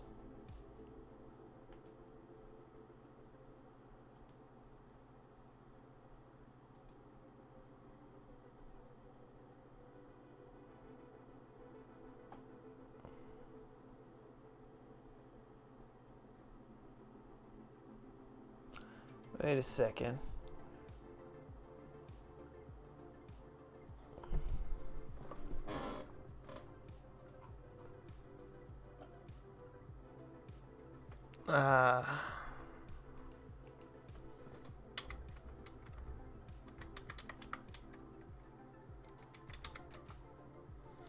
Oh, the full blood. Okay.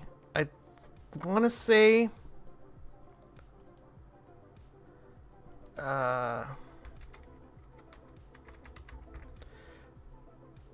Because I want to say he's part of the full-blooded. No.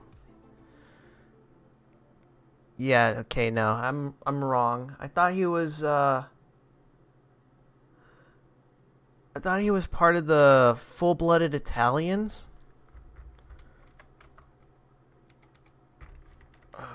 Give me 1 second.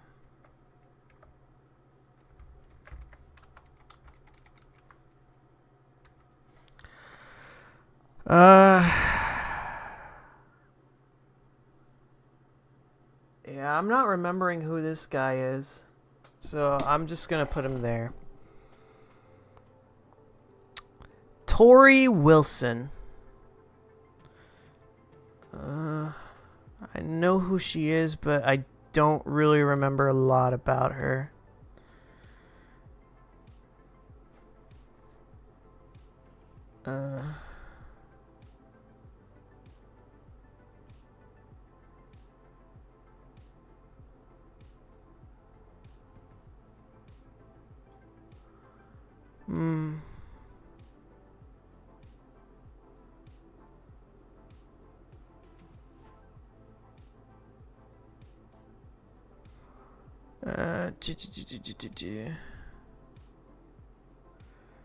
I don't remember who this is. Or her. Triple H for sure. Goated. Love me some Triple H. He's like, if I.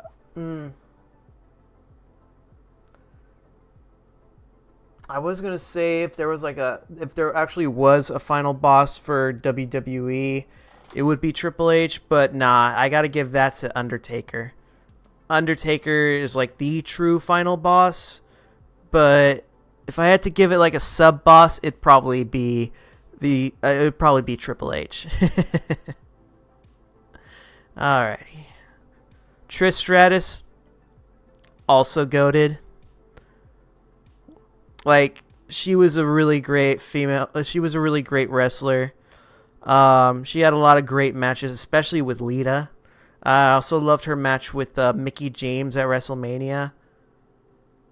Phenomenal match. And, yeah, deserves to be up there with the greats.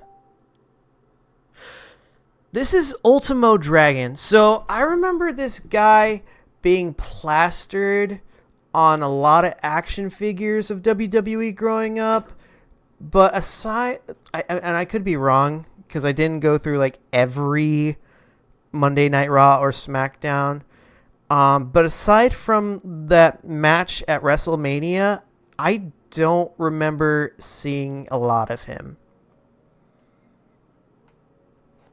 But I mean, I know who he is, and I saw the match at WrestleMania, but I can't really remember much. So that being said, I'm gonna have to give him 1 star. Umaga, goated. Love me some Umaga. May he rest in peace. Alrighty.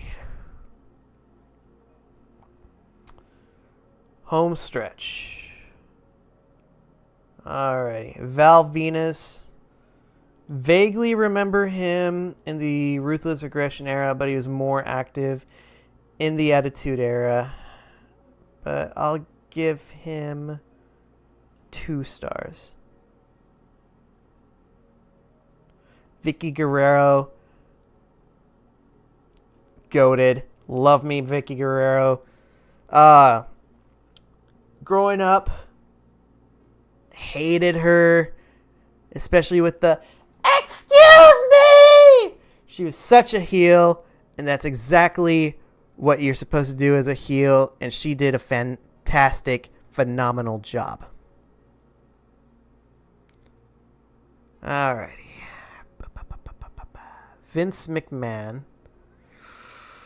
Say what you will about him as a person, but he is undeniably goated when it comes to WWE.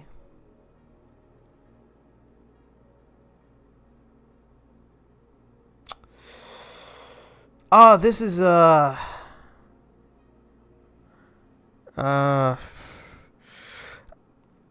know he's known as Big Guido. Ah, shit. Okay. But I know he had another name.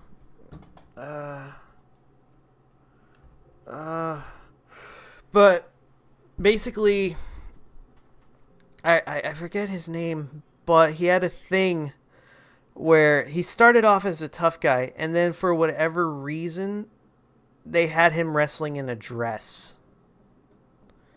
And I thought it was a funny gimmick. Like, he still looked the same. Like, he didn't wear makeup or a wig or anything like that. He just wore like a little sundress as he wrestled.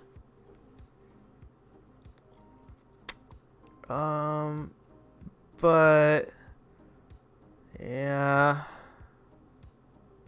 I'm just gonna put him in the 2-star because yeah, 2 stars. Vladimir Kozlov, aka Evil Russian number 15. Like, Vladimir Kozlov walked so Gunther can run. That's just how I see it. I'm putting him in 3 stars. William Regal, I think he's goated. Like, not only is he a great wrestler, but he's also super. Actually, I'll give him 4 stars. He's also super hilarious. Like, when he wants to be comedic, he can be comedic, and he's super funny. And then we have these two.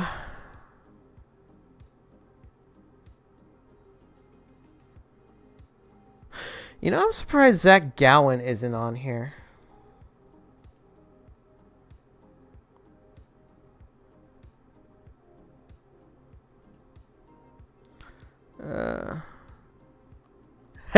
Boo, Vince.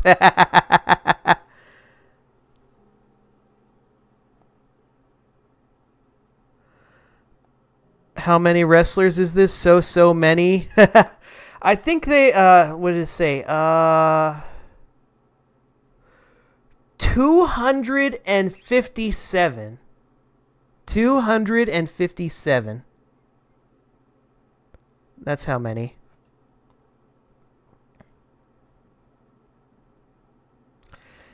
And I hate to do this, but we're closing off the tier list with 2 people. I have no idea who they are. And I'm going to save and download this. I'm going to download this image. And I'm going to post it. And that is it. That is... Yep, almost 300. That is my tier list for the WWE Ruthless Aggression era list. And with that, I believe I am going to call it a night. I'm going to call it a night for now, but I want to thank everyone for joining me for my re-debut. And here, let me see. Alrighty. Yeah, I had a really good time. I hope you enjoyed watching me rank through all these wrestlers. I know about wrestling, but I can't know. Yeah, that's pretty much true. I had a lot of fun. I want to thank everyone who joined me for my re-debut. I hope you enjoyed.